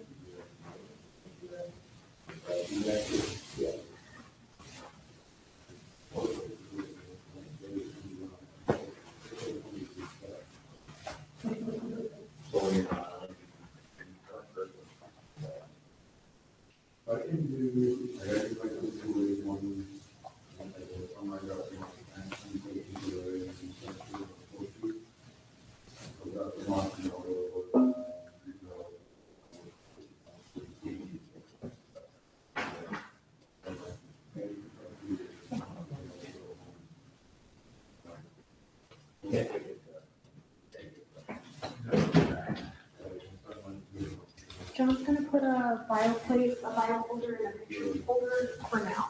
We need to get that addressed. Yeah, for sure.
Rebecca, are you back in your spot?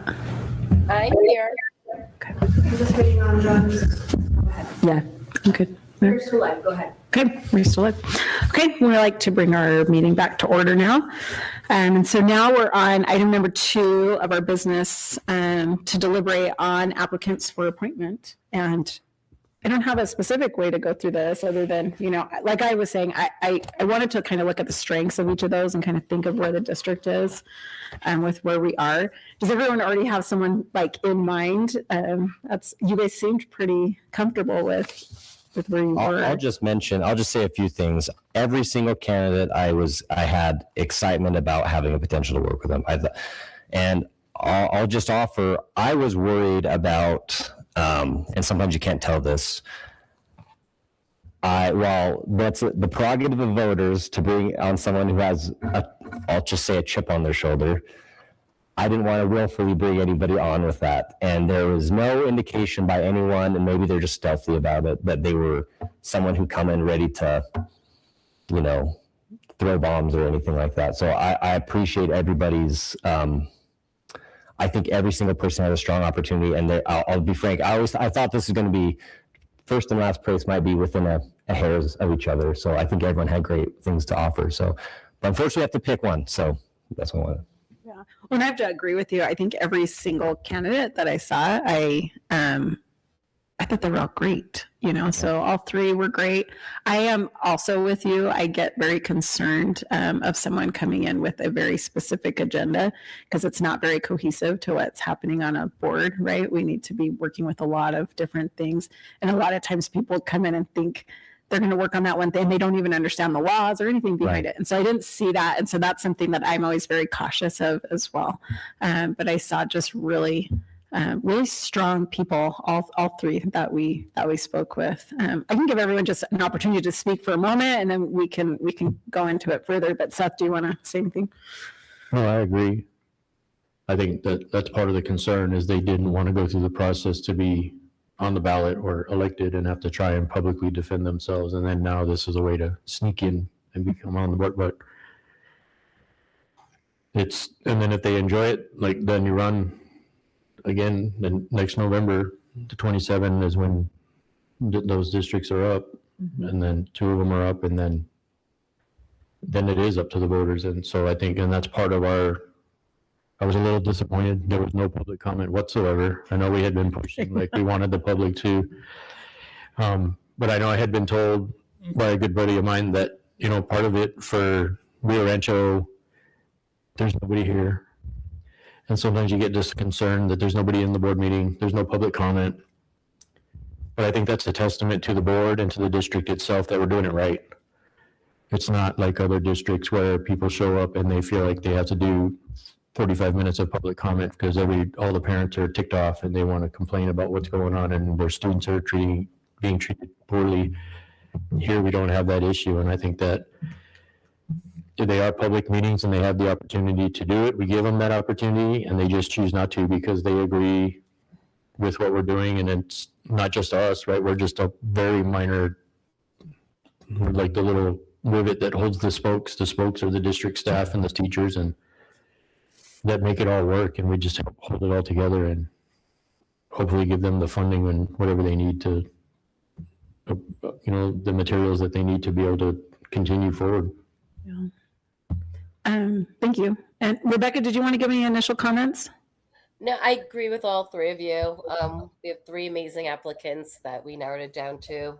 So I think this is going to be difficult, but I think whoever we pick is going to bring, I think, just something great to the board. They all have different backgrounds that they could help us with. So I think we'll make a good decision tonight, no matter what. Yeah, I feel like we can't lose. But I do want to just add, for those who are watching, that, Seth brought up that, of course, they can run for election, right? And no matter what, it's up for election in November of 27. But Jeffrey Morgan, who served on the board with me, I think Jeff was on the board with me for the last 6 years, right? For the last 6 years. He came in midterm, but interestingly, he interviewed for a position, and they did not choose Jeff in that interview process. And then he ran in that kind of midterm for that position, and then ended up winning that election, and then has been with us for the last 6 years. So just because we don't choose someone tonight doesn't mean that they can't run and be. He's been, to me, was a great asset to our board for those years. So I just wanted to bring that up, that there's still opportunity. So with that, if we can, I want to just talk about some strengths of what we see and what could be good for that position. We can just go through them as they came in. I have to just look at my notes really fast. So some of the things that I am concerned about just going is that I am the only one who's been on the board. And I loved, the last one, he was like, that's a great opportunity. It is a great opportunity, right? Because we get old and stale. It's true. That's why we can't stay on the board forever. At the same time, I do have some concerns. Like that's something that it's a kind of a weight. So as I'm looking at different people, I've been thinking about that, is how to help some of those things, and what's good with that. So I bring that up because I do see, so just some strengths with Richard Bruce. I think he has a lot of experience. I know that he actually used to help with Dr. Kluman. She rarely couldn't be in a board meeting, but I know that he actually took her role if she couldn't be here. And so he didn't bring that up, but I do know that about him. And so he has a lot of experience. He helped create a lot of the policy that we have. And what are some other things? I like, some of the things that he brought up with embracing change. Something that I'm also looking for, and I think I saw it with all of them, and they were all good, is that we have a new superintendent that we really need to support. And so I'm looking for that in each of those. But those are some of the things I saw with him, was just some of the background that he has that I think would be very helpful. So I think those were some of his strengths. Do we want to just go through each one, or do you want me to go through each of my people? Do you guys want to just go through each one? No opinion, whatever you think's best. Okay. No. Okay. So let's just talk about Richard for a moment, and then we'll go to Stephanie, and then we'll go to Glenn. So those were some of the strengths that I saw with him. I might jot down some of the things that you see that were strengths for Richard Bruce. Yeah, I'll offer having, while we're spoken strengths, having intimate knowledge of the school operation is a nice addition. When we walk through some of the problems, I kind of joked everything's a problem, because I said, what are the challenges and opportunities? And he listed very much, and he had detailed things to say about every single issue he brought up. So he seems to have a track record and understanding where pinch points are for a school district, which is a key thing. Yeah. Not all of them had the similar strengths. They all talked about civility and communicating with communities, and he had good questions about. I interview a lot of people for my job, and it's good when they have questions back, and he had some good questions, and they all did. So, Go ahead, Vice President. I agree. I think all of them were excellent. All three of them, the students are the priority, and that we want to keep that.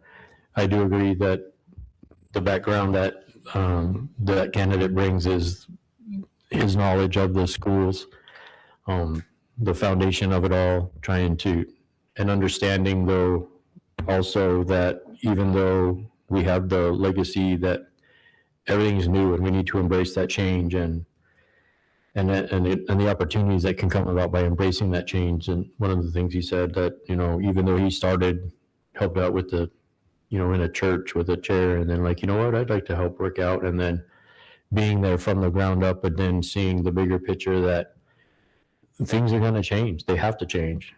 And now with the new board, the new superintendent, that we have to embrace that. And it's going to bring different opportunities that I think any board, even if they were seasoned, are going to bring challenges as well. Mm. Because some people are just, I think everyone, when nobody seems set in their ways, and like if I get elected or if I get appointed, I think we need to keep the way we're going. Everyone is open to embracing change and moving forward and looking at different opportunities and being able to work together as a team. Rebecca, do you want to give any thoughts on Richard Bruce? No, Sure. you guys all hit every single point that I would have mentioned. So I think he has a great background. That would be helpful to the board. Okay. You can't just say ditto to everything. we Ditto. say. That's when you're the last you get to do this. So, okay. So our next one was Stephanie. And I do love that Stephanie she has kids in the district. She currently has children that are going through it, and she also has that teaching experience, and that she's in it. So she used some really good words such as like Yazzie Martinez and IDEA, and she talked about special education and understanding those things. And so in that way, I find those as really good strengths that she has, that she could bring to it, that I appreciated. So anyone want to add to that? Yeah, I agree with everything you said. I think having, I know, Madam President, you're an educator as well, but having, there is a disconnect that often happens when you're on a school board. There's kind of some certain barriers. We don't really interact with teachers except for maybe in a friendly way. We're not going in and talking to teachers one-on-one to see what's happening in the classroom. So we try to get that best. So having someone that's working in the trenches is a valuable perspective, and especially special ed. And she's a math teacher. So I was a terrible math student.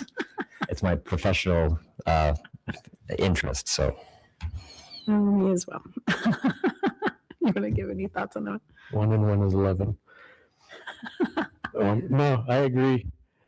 Having someone that knows and understands the new legislative created Office of Special Education and what that's going to be, and be able to work with the district staff to be able to ensure that we're compliant and we're more compliant, and knowing that we're doing everything that we can for those kids and the families that are with them, but knowing and understanding, because I've been in local government for 20 years. There's still some stuff that goes to legislation. I have no idea what the hell they're talking about.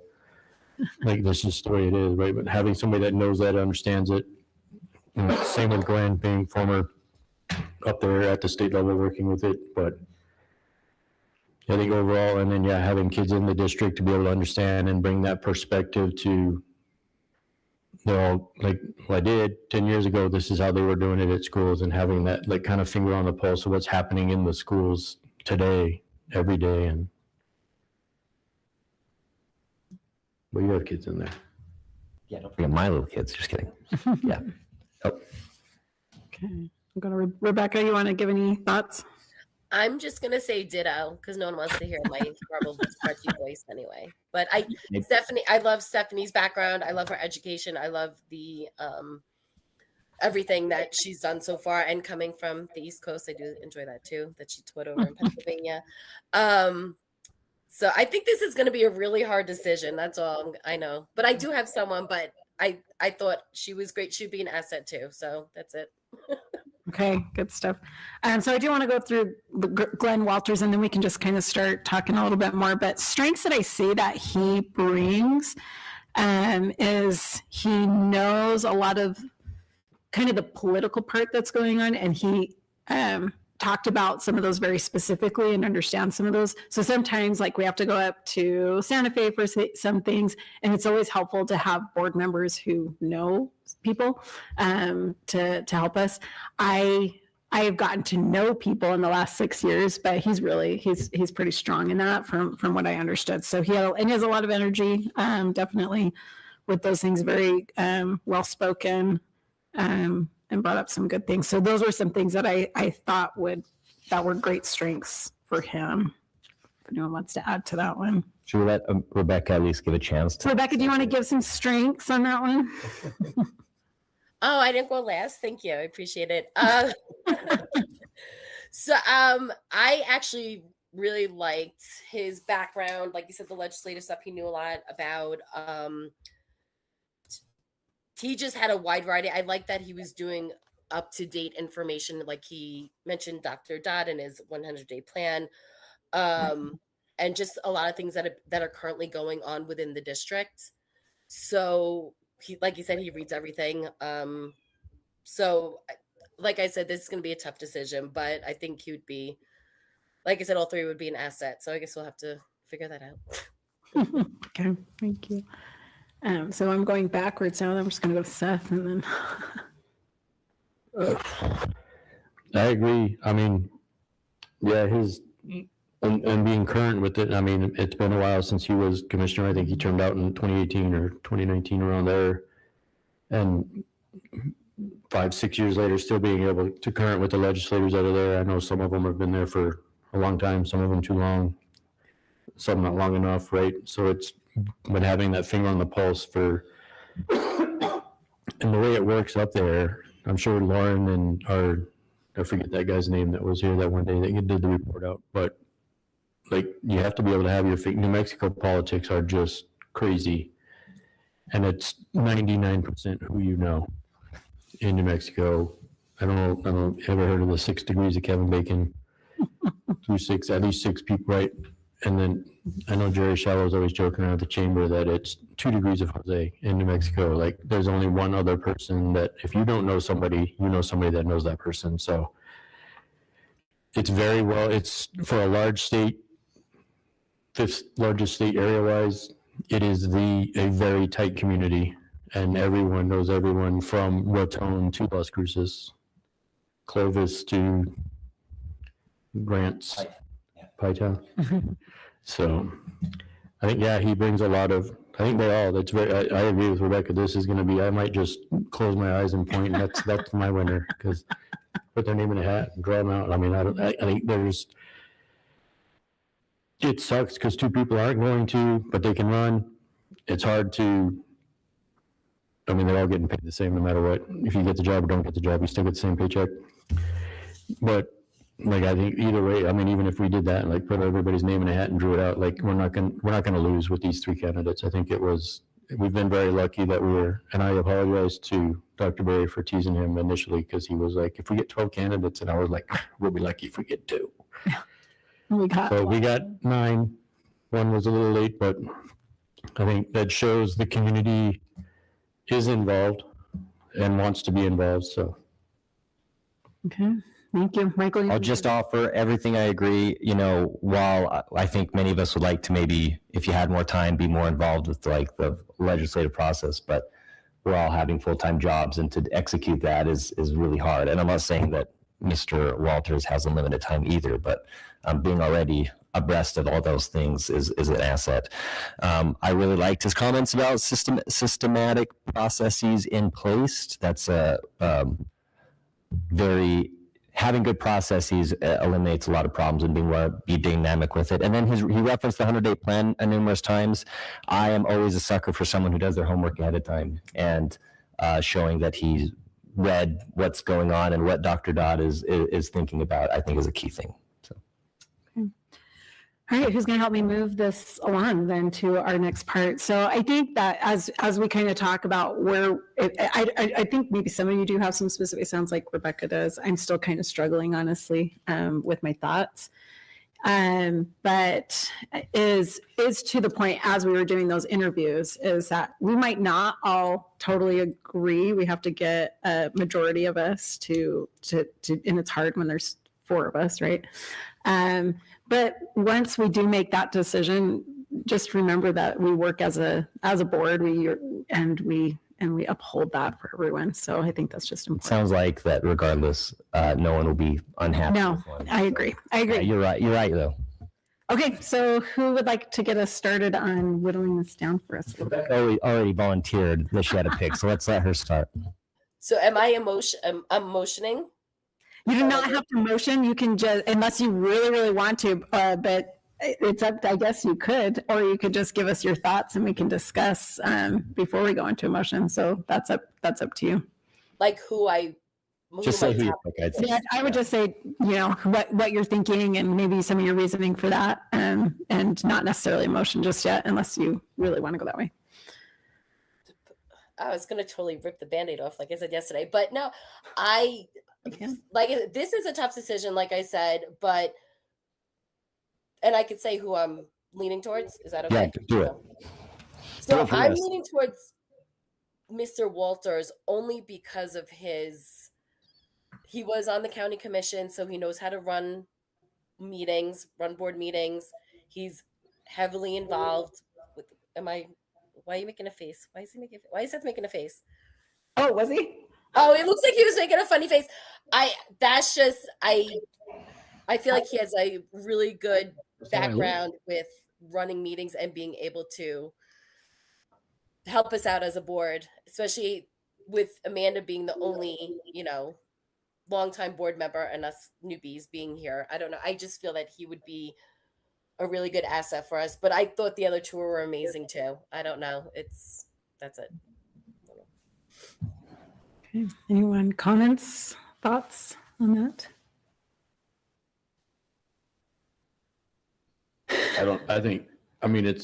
It's great he's been on boards. I think every board, from being on boards, they're all a little bit different on how they're run and how it happens. And you have to, we're still trying to figure out I motion, oh, wait, I have to say my name, figure it out. And Lauren has too many rules for us. But I honestly, I actually really, I like Glenn, and I'd be fine if we chose him. I was kind of leaning towards the other two a little bit more. Richard Bruce and Stephanie Smith is really where my thoughts are going. But I like Glenn as well. So if anyone else wants to give some more thoughts towards that. Michael? Yeah. If you were to, my ranking would be this. I'll just say what my ordering is. And the top and bottom, if you were to, I didn't really do points, but I would be fine either way of any of these. If you were to make me rank, I would probably say Glenn, Stephanie, Richard would be my ordering. Okay, you want to? I would agree with that. I have that my top two are Glenn and Stephanie in it, but it's a photo finish, right? We're gonna have to get the Kevin, get your camera out. And Amanda, do you want to give an opportunity to maybe say why you were maybe leaning towards the other two a little bit better? You don't have to. I know. No, it's fine. I'm just trying to collect my thoughts. I like all of them. I love Glenn's energy. I also worry about Glenn's energy with that, and so I think it can be both. And so, like I said before, I do love that. I think he has a lot of. He does have some pathways and people that he knows and such. But yeah, I guess maybe for me, I just like a little bit of the calmness of the other two. I can't really say that. And I think that it's interesting because I think Richard and Glenn actually are very similar in a way, but one's just a little more calm. One's more state level legislation, one's more, district level. Mm-hmm. So there's like a band for each one of them and they could all fall in a good place. So. Yeah.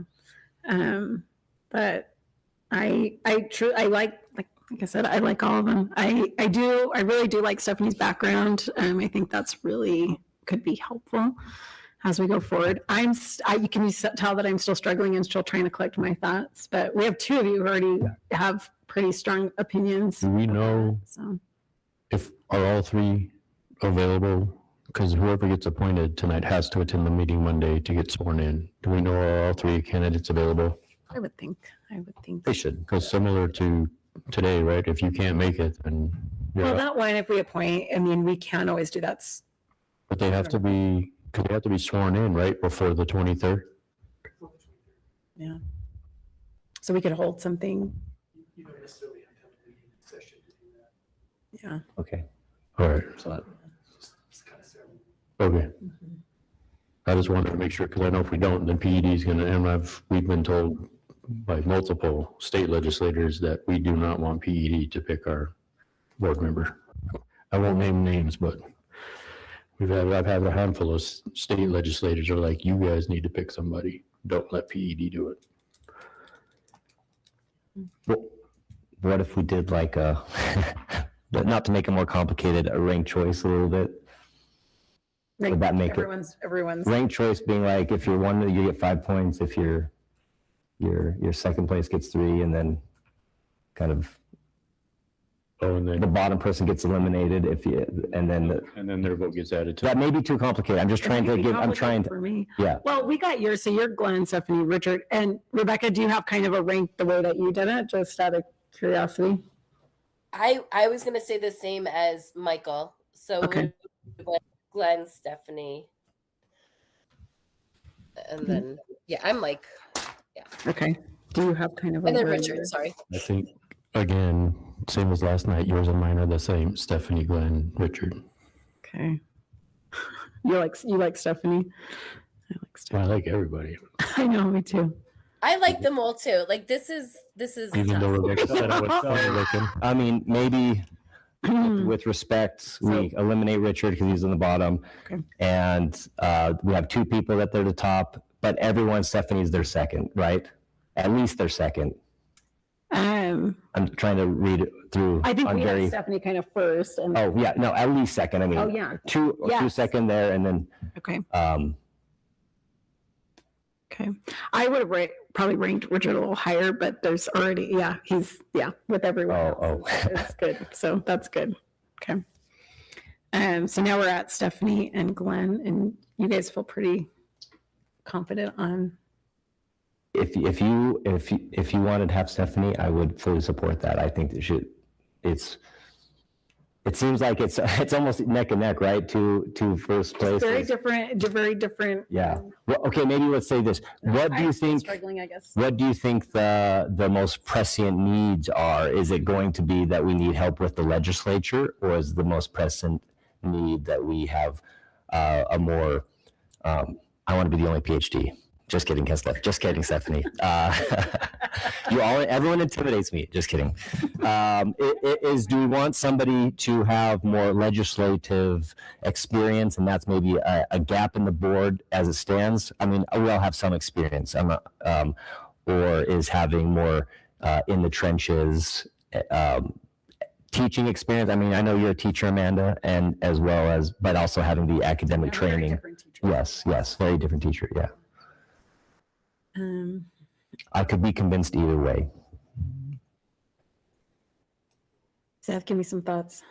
I would say the only thing that Glenn has over Stephanie in my mind is that it's only a year and a half that you're going to be on the board. It takes a while if you've never been on a board, it takes a while to learn how a board works, the policies, the procedures, how it functions, working with legislators, working with the district office, the staff. And I think he would be able to, I guess, be brought up to speed faster and in line, just because he has previous board experience and he has all that with the legislation and being at the state level in the higher education. Like, he gets how it all works and who you need to talk to and the timelines on that, and like fiscal years and figuring out all that, the funding, the dynamics of it, and what a geo bond means and what all the other, everything's Greek to me. You know what I mean? I think that would be. And it's nothing against Stephanie not knowing that it can be learned. It just takes a while, and just having that, but because you're finishing a term and you only have, I guess, about 18 months now to finish the term.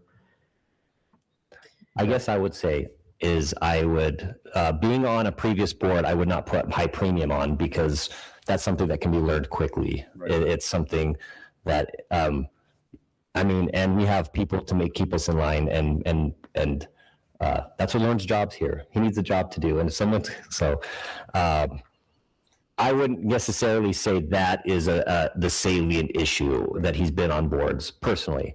I would say there's some strength in legislature, but I'm not even completely convinced that having muscles to flex with knowing people in the legislature is the need that we have. I'm not saying it's not a need, but is it the salient need? I don't know.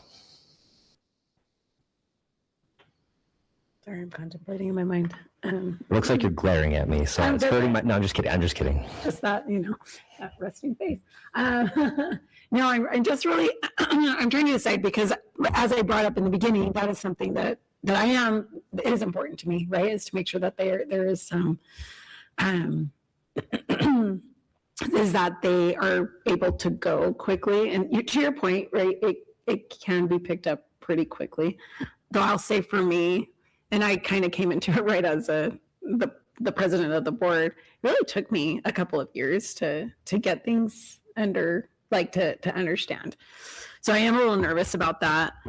and I don't mean, as I say this, because I really like Glenn and I gave you like some of his great strengths and everything that we're talking about too.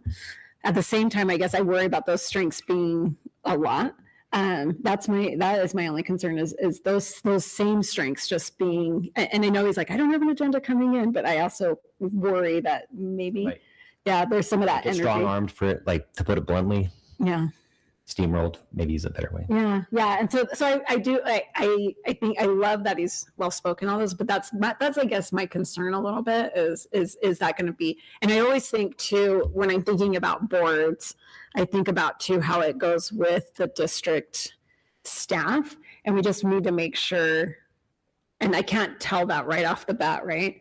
But is making sure that we have a cohesive relationship too with the staff, and there's not any sort of like, why aren't you getting this done, or why we should be doing this, and this is, let me tell you how to do your job. So that's only, I guess, some of the concern that I don't know, because I don't know him, personally, but that's the only thing I could see that is a possible concern, and it could be totally fine. He spoke to that and said, that he believes in that great relationship and such. But those are just some of my thoughts that are going through my mind that I hate even having to talk over here. But those are some of my thoughts. So anyone else thoughts with that? But I do think he'd be a great asset too. So I think it would be fine. But That begs the grand question, if it is him, does the legislative prowess, for lack of a better word, overcome the steamrolling thing? And I don't know the answer to that. If Stephanie sounds, if it's kind of like, then I'd be happy to go with Stephanie if you're flexing on that. yeah, I really like. So I'm just bringing up. We have good support, from a lot of the legislatures already. So, it's not, Yeah. and I do always think that getting, we all have busy jobs, so it's hard to stay up and abreast of the committees that are happening way before the legislature. So Now hurting myself, or just even not really hurting myself, but my kind of thought on that is that we did have a scenario where we had Beth Miller who was able to get us into the room with someone that we couldn't get in. We could, but it was a different, because there was a relationship there. And so that was helpful. So, Rebecca. So I'm going to speak. I'm joking. So I have a question. No. Would either of these two be willing to run as a candidate? Like, to me, like, they're going to be in here for the 18 months. And then if they're not willing to run as a candidate when their term is up, you know what I mean? Like that, they could both say yes. I don't know if that would be a deciding factor. But, we're going to get used to one board member for 18 months, and then we're going to have, and granted, 3 people could run for that election, right? And we could have a totally new board member and not the same person that we decided to appoint. But are we able to ask them that question? Or do you I think that's a hard one to know, because Yeah. sometimes you don't know until you're even in it. Right. You're like, this was way different than what I thought it was going to be. Right. Rebecca, if it's okay, I personally think that's not necessarily the most salient Okay, that's fine. No worries. consideration. That's personal opinion. I'm not trying. It's a total valid thing to think through. I think you're trying to think, which is a valid thing, is like, is this person want to be serious in the position for the long haul? If that's correct. Yeah, that's exactly where I was going. Yeah, with that. I think that's a salient thing. But whether they want to run or not, we didn't get anyone sour on this. So. Yeah. Well, and you've been in the community a long time, and so you've seen Glenn. Do you feel like that's a good fit? Because Yeah, I think I met him a couple of times when I was first hired with the county. It was his last year of commission, so I didn't have a lot of interaction with him. I was a brand new emergency manager and trying to get my feet wet and figured it out. And we had to write a 18-month plan in 6 months. So that was not a lot, but I agree with what you're saying. Like it does, I don't know, like even for me, I know Gary Tripp had teased me like, hey, you should run. I'm not going to run. And I thought he was just yanking my chain. And then they called me and they're like, hey, you want to run? And I was like, well, can I think about it? Well, you can sleep on it. Tomorrow you have to put your name in. And I was like, well, all right. I can guarantee you this. It's not what you signed up for. It's way different. Watching it, even as a community, as the emergency manager and being primarily responsible for all the PPE, working with JC and Melissa at the time and Beth, and all the school districts. I was responsible for getting the PPE to all school districts in the entire state. So, and that was part of like, well, you should get on the board and then you can have, and it like, I'm pretty busy. I don't know if I can. And then I wait till the busiest time of my life and decide to join it. But yeah, like you don't know. And it's a lot different than watching it, seeing it and how it all works. And then when you're here, there's a lot more to it than what people see for the hour and a half, 2 hours that we're on live stream, right? There's a lot of behind the scenes that we're doing, working on, talking, and it's great. Like, visiting the staff, meeting with the district staff, the teachers, going visiting schools. But you don't, as a public member trying to decide, should I run or not? You don't always see that side of it. So it would be, but that would just be more, and I think they both have the ability to commit to the time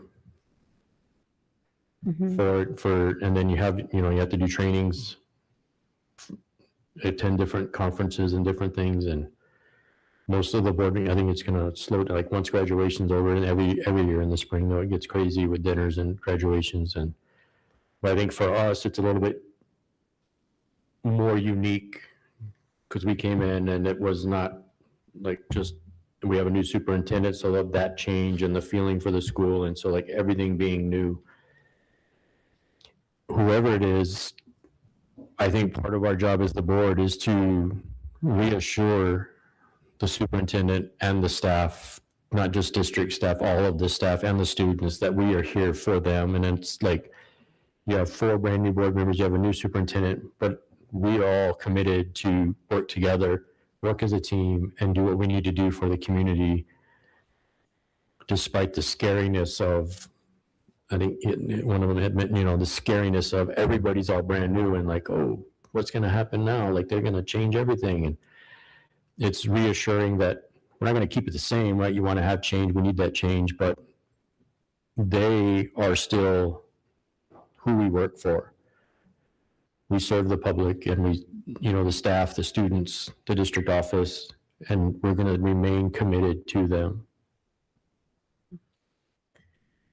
After our discussion, Amanda, do you think it's that you have the same ranking? If you were to- I still just, because I like them all, so I'm still just struggling, but I'm comfortable if we have 6 board members now. I know. I honestly, I was actually laughing about that earlier. I'm like, man, APS gets all those extra board members. I wish we could just have all of those. Because I truly, like, as I look at each of them, I see such good strengths with each and every one of them. But truly, I am comfortable if Rebecca wants to make her motion, and I'm okay with that. If we want to go for that, or if we want to have some more discussion. Michael, you want to add some thoughts? I was only just going to say that, to break the deadlock, I don't think we could say it's a deadlock. It just is like a tight rate. But if you were thinking, I still slightly lean towards Stephanie, I would change my ranking but if you're like, I'm not there yet either. Yeah, so I'm not there yet either. So I'm really comfortable with both of them. I see different things, and in that short time span, maybe I am kind of thinking that I do think a lot of you were headed with that could be a good thing, just for, we have a short time span and we have a lot happening. And so it could be good to go with someone who has some experience with boards. So We can make sure he doesn't steamroll us. I know. Well, and I think he's gonna be, I'm just I really think, Watch it. I really think I think he's gonna be great. But like I said, I just always worry. I just always like to look at all the dynamics and what something's going to do to the board relationship, to the district relationship, with the new superintendent, with, all of those things. And I want to have such a good relationship with all of those aspects of it. And I totally think that it could be, and maybe even me just vocalizing that is, I think, enough, that as we move forward with whatever decision we make is so important to me, because over the last 6 years, I've just really tried to build that really good relationship with our district staff, because we don't move well if we don't work together. So. Yeah, I completely agree. I mean, you have to always have in the back of your mind that you can't have someone that, and there was no indication of this, or what you'll say, but someone with a strong personality that has and they know how things work, or how they're supposed to work. And as no indication this would be the behavior, but you don't want that to sour what's being built as a nice relationship. So, and a nice team effort. Where have you changed your thoughts on kind of where you are? I have no idea. I'm kind of looking to you to. So I will say, after Amanda, after you mentioning the steamrolling kind of thing, I don't know. It might. I don't know. There's no it's indication really happening. hard. It's just a strong personality, right? I mean, No, he seems great. He seems great. He seems great, but I understand the dynamics in regards to the board and the personalities, right? Like right now, we all function really well and we all get along really well and stuff like that. I'm not saying that if Mr. Walters comes in, he'll rough it up, or even Stephanie. I don't know. We don't know, right? Just like when we get elected, you don't know who's going to be on that board, right? You're hoping the people elected the right people, right? So we're making that decision, right? So honestly, right now it's I'm right in they're both the same on my level. So if someone makes a motion, I know, Amanda, you're really good with persuading and giving your opinion. It was actually really good. I don't mean to. You've been doing this a long time. It's good. No, well, the funny thing is I'm persuading you, but I haven't persuaded myself on either one, so that's the problem. But I think either way, we're not going to make a bad decision, honestly. That's it. So I don't know. I don't know. I don't know if we can seek other opinions, or if you guys even want to ask other opinions. I don't know if anyone would want to even give an opinion, because then you are like us and you're put into the. Can we ask Yeah, I think the board owns it too, because that would be a cop out on me too. Yeah. Huh? Can we ask him his opinion? I mean, we can, but I think that's dangerous, because it's his boss. Yeah. Who was your boss? Yeah. So that's it. Yeah. So I'll be nice. I would love actually to do that, but I don't know if that would be a kind thing to do at the same time, especially if the board makes a different decision too, on top of that. So it's funny, because you guys kind of persuaded me the other way. So and I feel like I'm holding everyone captive. No, you're not. I mean, if you said I want to move that. Or either one. Either one, I would probably support either one. So that's, to be frank. That's a problem. We got to make a decision. Frank's not on the list. Did I say Frank? Oh, you're just rolling out with of him now. here. You're rolling with him now. If you're going to do that and Glenn's going to do it, or is it Glenn? You can't have two. So that might alone. Yeah.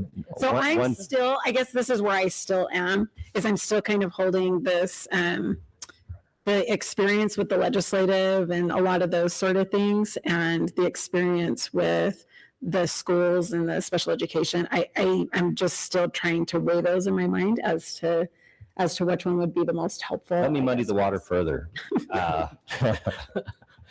Lauren knows this is my behavior. I feel like if I were to go around and talk to people in the community, what would you say that the people who would say, what would you think if they were to rank, what's the priority? They would say deep understanding of special education and IEPs, or would they say better relationship with the legislature? I think they would say the first. If you were to ask if you asked parents, who you think what do you think's a more important special or skill set to have on a board? I bet they would say, personally. Yeah. Maybe that doesn't necessarily mean it's the right. The opinions of, sometimes just because everyone says it doesn't mean it's right. Mhm. But No, I agree. And you had brought it up, like, how do you find the pulse in the community and make sure that ultimately we're making a decision for however many thousands of people live in District 4, right? So how do we know? But do you think I'm off base there? I think if you were to ask everybody, they would say IEPs and special education, that's the thing I care about more than the legislature. We had the two candidates, and those are their platforms that they're running on in that district. Who would the community vote for? Yeah, I mean, and so the knowledge of that, though, and I If that guess, was the case, Glenn would win because he's won an election and presumably there. Well, it's a different, You're saying like, it's a different district for county commission. oh, right. Like, it's a much, Nonetheless, it's a much bigger, more yes, people, right, larger right. district. okay, so, well, and at the same time, we also need like the ability to move a board, right? And we make policy and we Yep. hire a I'm not saying superintendent and that's we the work right with answer. I'm budget. just saying. So I know, Muddying the I water. know. That's what I said I was I doing. know. No, it's good. So I guess, okay, here's a couple of things where we're at. We can keep talking. We can make a motion. We can wait until tomorrow to make a decision and see if anyone in the public weighs in. I don't know if that's necessarily going to happen. But that's, Personally would rather make a decision just to save us at evening. I don't know how you guys. no, that's, I mean, and I don't think sleeping on it is going to make me be like, oh, I had an I insight. know, that I didn't- suddenly, yeah. all of these wonderful candidates, Yeah. because they're all fantastic. I looked on their Facebook page and there's all, yeah, no, it's not. I don't think there's anything like that that's going to personally overrule me. Please. Should we ask an angel in the clouds? Yeah, any other thoughts you want to give, Rebecca? No, I don't think so. I think we should try to make our decision tonight, just so we can all have a free evening tomorrow night. Not that that's important, but I think Not the I know it's not the most important thing, but I would don't like think to sleeping on rest so I can fully function on Monday and be at our board meeting Monday. So that'd Yeah. be great. And I think we can. I think either way, and I do agree with if you were to speak with the public and our community, I think they would go towards obviously having someone on there that knows knowledge of special education and stuff like that, because we do have a big student percentage of that. So that I don't know. It's tough. This is tough. It really is. Yeah. I'm trying to get Seth to give me a little bit more of his input is what I'm trying to do. I can see the smoke coming out of his ears from here. I don't realize how close you see us, but then when you see our faces, I'm realizing It is really funny to watch you guys, because usually I'm sitting there, right? It is really funny. It's like so different. Yeah. During the pandemic, I got to see everyone's faces very up close, and there were some conversations that had to be had that watch what you're doing in your camera. Your face is showing too much. So I'll retract the statement if it adds confusion, but I think I've slightly moved towards Stephanie as my number one pick. But if that makes it, if you've gone the opposite way, I'll take it back. I feel good about I know this is rough. Like, So and I still would feel good even about Richard, honestly. I think he's great too, and I've heard great things yes, about him. yeah, we're not talking about Richard. I think that Yeah. if he was they're all great. Perfect. Go, Seth. I feel like you have thoughts that you're not giving me. That's why I keep trying to. I'm just like, we're not going to solve Everything. any of it, the world's problems. And it's part of it is, even with his background and experience, in theory, he's here 18 months and it's 1-2 legislative sessions. How much, like, what's the We're gonna benefit? move the needle a lot. Right? Yeah. How much work is actually going to be accomplished in that 2 years? Is it going to be noticeably worth it at the end of it?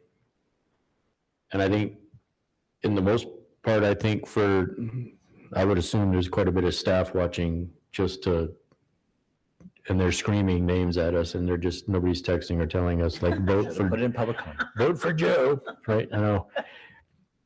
But, A new strategic plan will be developed. And yeah, That's important. that is important things Yeah. to think about. Is that helping me or making it worse? No. It is important to think about that strategic. Glenn plan talked and what- about the strategic plan. He was the one that mentioned it. Yeah.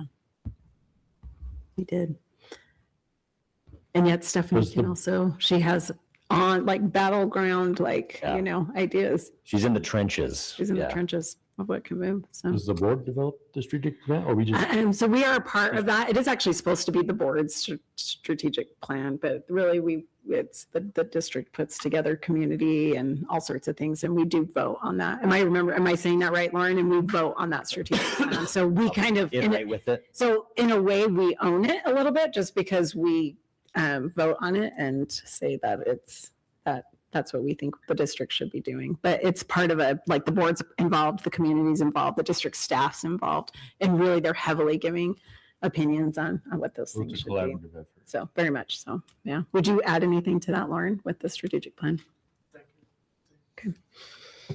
Or, yeah, either way.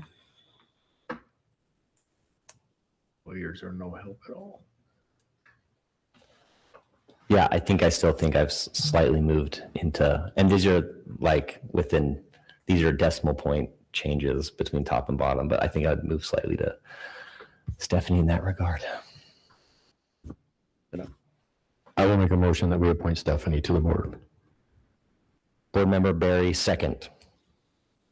Okay, I have a motion and a second. I think we'll do a roll call vote on this one. I think would be appropriate. So when you're asked, you can just say yes or no if you agree or disagree. So I just want to make sure. So I got the motion from Michael, and then the second was Other way around. Other way. Oh, it was the Yes. other way. See, I already forgot. So JC, or I'm sure has it. So That's why I can't do another one tomorrow. yeah. So the motion came from Seth, and the second came from Michael. And then JC, will you do a roll call vote for us on this? Vice President Mueller, Yes. Secretary Murray, Yes. Board Member Barry, Yes. President Galbraith. Yes. Motion carries 4-0. Okay. That was actually really painful and good, but that was a hard thing. What a roller coaster for you back there. Yeah. Yeah. I will say for those who are watching, Stephanie Smith has been with us since yesterday watching all these proceedings. So that does say something about your commitment. She was intimidating us from Yeah. No. So, and is now getting your picture taken, and that's the next part you get to deal with as we move ahead. So we deliberated, and that was our appointment too. So that was both, we kind of have them in two separates. But Lauren, can I welcome you to come up and just give us any other things that we need to know from this point forward? And I don't know if Dr. Dodd would want to say anything. I don't know if you, after Lauren speaks, if you have anything that you do want to you're welcome to, but I'm just going to put that out there if you do. Okay. Go ahead. I guess what's happening next and what do we need to know? So we've done that, and what do we need to do from here? President, the next thing that needs to be done is, now that the board has taken action to appoint, the next thing that will need to happen is she'll need to be sworn in. And we do have that on the agenda for the next meeting on Monday, the 13th. Hopefully that will happen. If not, we'll have to make different arrangements, but they need to be sworn in. And then we'll have to let the secretary know that the appointment has been made. Okay. So we, at this point, are good. We're going to swear them in hopefully on Monday. So we'll have that discussion and such, but there's nothing else at the board. We may also put together a letter for you to sign. Yes. But Okay. Do you have questions on anything else with the process, and you are also welcome to make comments too. I'll actually go up to Rebecca. Rebecca, do you have any comments or questions? No, just congratulations to Stephanie. That's good. I'll just say, yes, congratulations, but it could have gone either way. A butterfly's flap could have changed the outcome, I think. So we had really strong candidates. Seth, anything you want to add? No, congratulations. We look forward to working with you and learning more about OSC and all that fun stuff. Yay, yay, all of that fun stuff. And we have Dr. Dodd who came up, but really quick, I want the community to know that on these last three that we've been talking about tonight and that we interviewed, I actually received some feedback on all of them, and it was all positive. I haven't received anything, and I haven't received a ton, but I have received feedback from the community on all of these candidates, and so I'm really truly grateful for all of them who stepped up, and I'm really excited. I think I would have been excited for all of them, truly. So I'm excited to work with Stephanie. But Dr. Dodd, yeah, if you want to, I just want to give you an opportunity if you want to give some comments. Very brief. Thank you so much. First of all, congratulations to Ms. Smith, Board Member Smith. We're very happy for you, and we know that you will work tirelessly to support student, staff, and our communities in Rio Rancho Public Schools. I do want to acknowledge Mr. Bruce and Mr. Walters. I think that they were fantastic candidates, and it was very, very clear to me that they were both deeply committed to our very fine school district. So thanks to them. And then thanks to everyone else who was interested in the position. And then finally, I just want to thank the board. I've gotten to see the board do this kind of painful work since December in selecting a new superintendent and now selecting a new board member. And I just want to just really acknowledge the amount of time, thought that the board puts into making the right decisions on behalf of our students and staff and community members. So I'm excited to get to work. One of these days, I'm going to get to sit up there when President Galbraith, someday anyway, no, Monday, right? Yeah. So I look forward to getting to work. Yeah, she's not here, so we'll let you sit up. I know, he's that's right. sitting by me. Thank you, Vice President Mueller. Appreciate that. Finally, it's been a great week. And so again, I just want to say congratulations to Ms. Smith. I look forward to working with her. Okay, thank you. I'm so grateful for your comments. Thank you for being willing to do that. We hadn't talked about that in advance, so thanks for being willing to come up. I will say, especially since we have I put everything under advanced planning, but because there's that board meeting that's coming up on the 13th, and just a reminder that finance committee meeting has been canceled, so that's not happening. Is there a reason why? It's just things aren't quite prepared yet to be presented in a way that would be helpful. So, yeah. It wasn't my Yeah. behavior at the Yeah. first meeting that. It was not, we were invited back. Okay. Yeah. Okay. Yeah. The meeting tomorrow is canceled, so we will not have that meeting. You guys have to be really quiet with your excitement, okay, that you're having. Yes, we won't have that meeting tomorrow. And also on the 13th, it will be, and Dr. Dodd's been here for our last two meetings and many other meetings, but it will be his official meeting where he's up here and doing that. And I am sad that I won't be here for that. But sometimes work gets in my way of my side gigs, so. Yeah, there will be many more. There will be many, many more. And on that note, please, let's just not have to do this again. I've done a pandemic. I've done a new superintendent. I've done a new board member. I'm trying to think of some of the other things that have happened in the last 6 years. And We're all holding each other ransom. If you're mean to us, we might jump off. And I'm do suffer tired. through it. Yeah. yeah. So with that, yes, there's a lot of other things that are coming up. That meeting on the 13th, the Phoenix dinner. If you please look in your email. There is Claudia sent out a little invitation for I remember if it was the Crimson or the Phoenix that she sent out today. She did both. She did both? Okay. So make sure that you get in there and just, it asks you if you're attending and what you would want to eat and all those things. And a reminder, the Crimson is it's the top 25, I think, it's top 25, right? For Rio Rancho. And then the Phoenix is those who just have had some really intense things that have happened to them, students have had, and they're graduating. So you're welcome to go to both of those.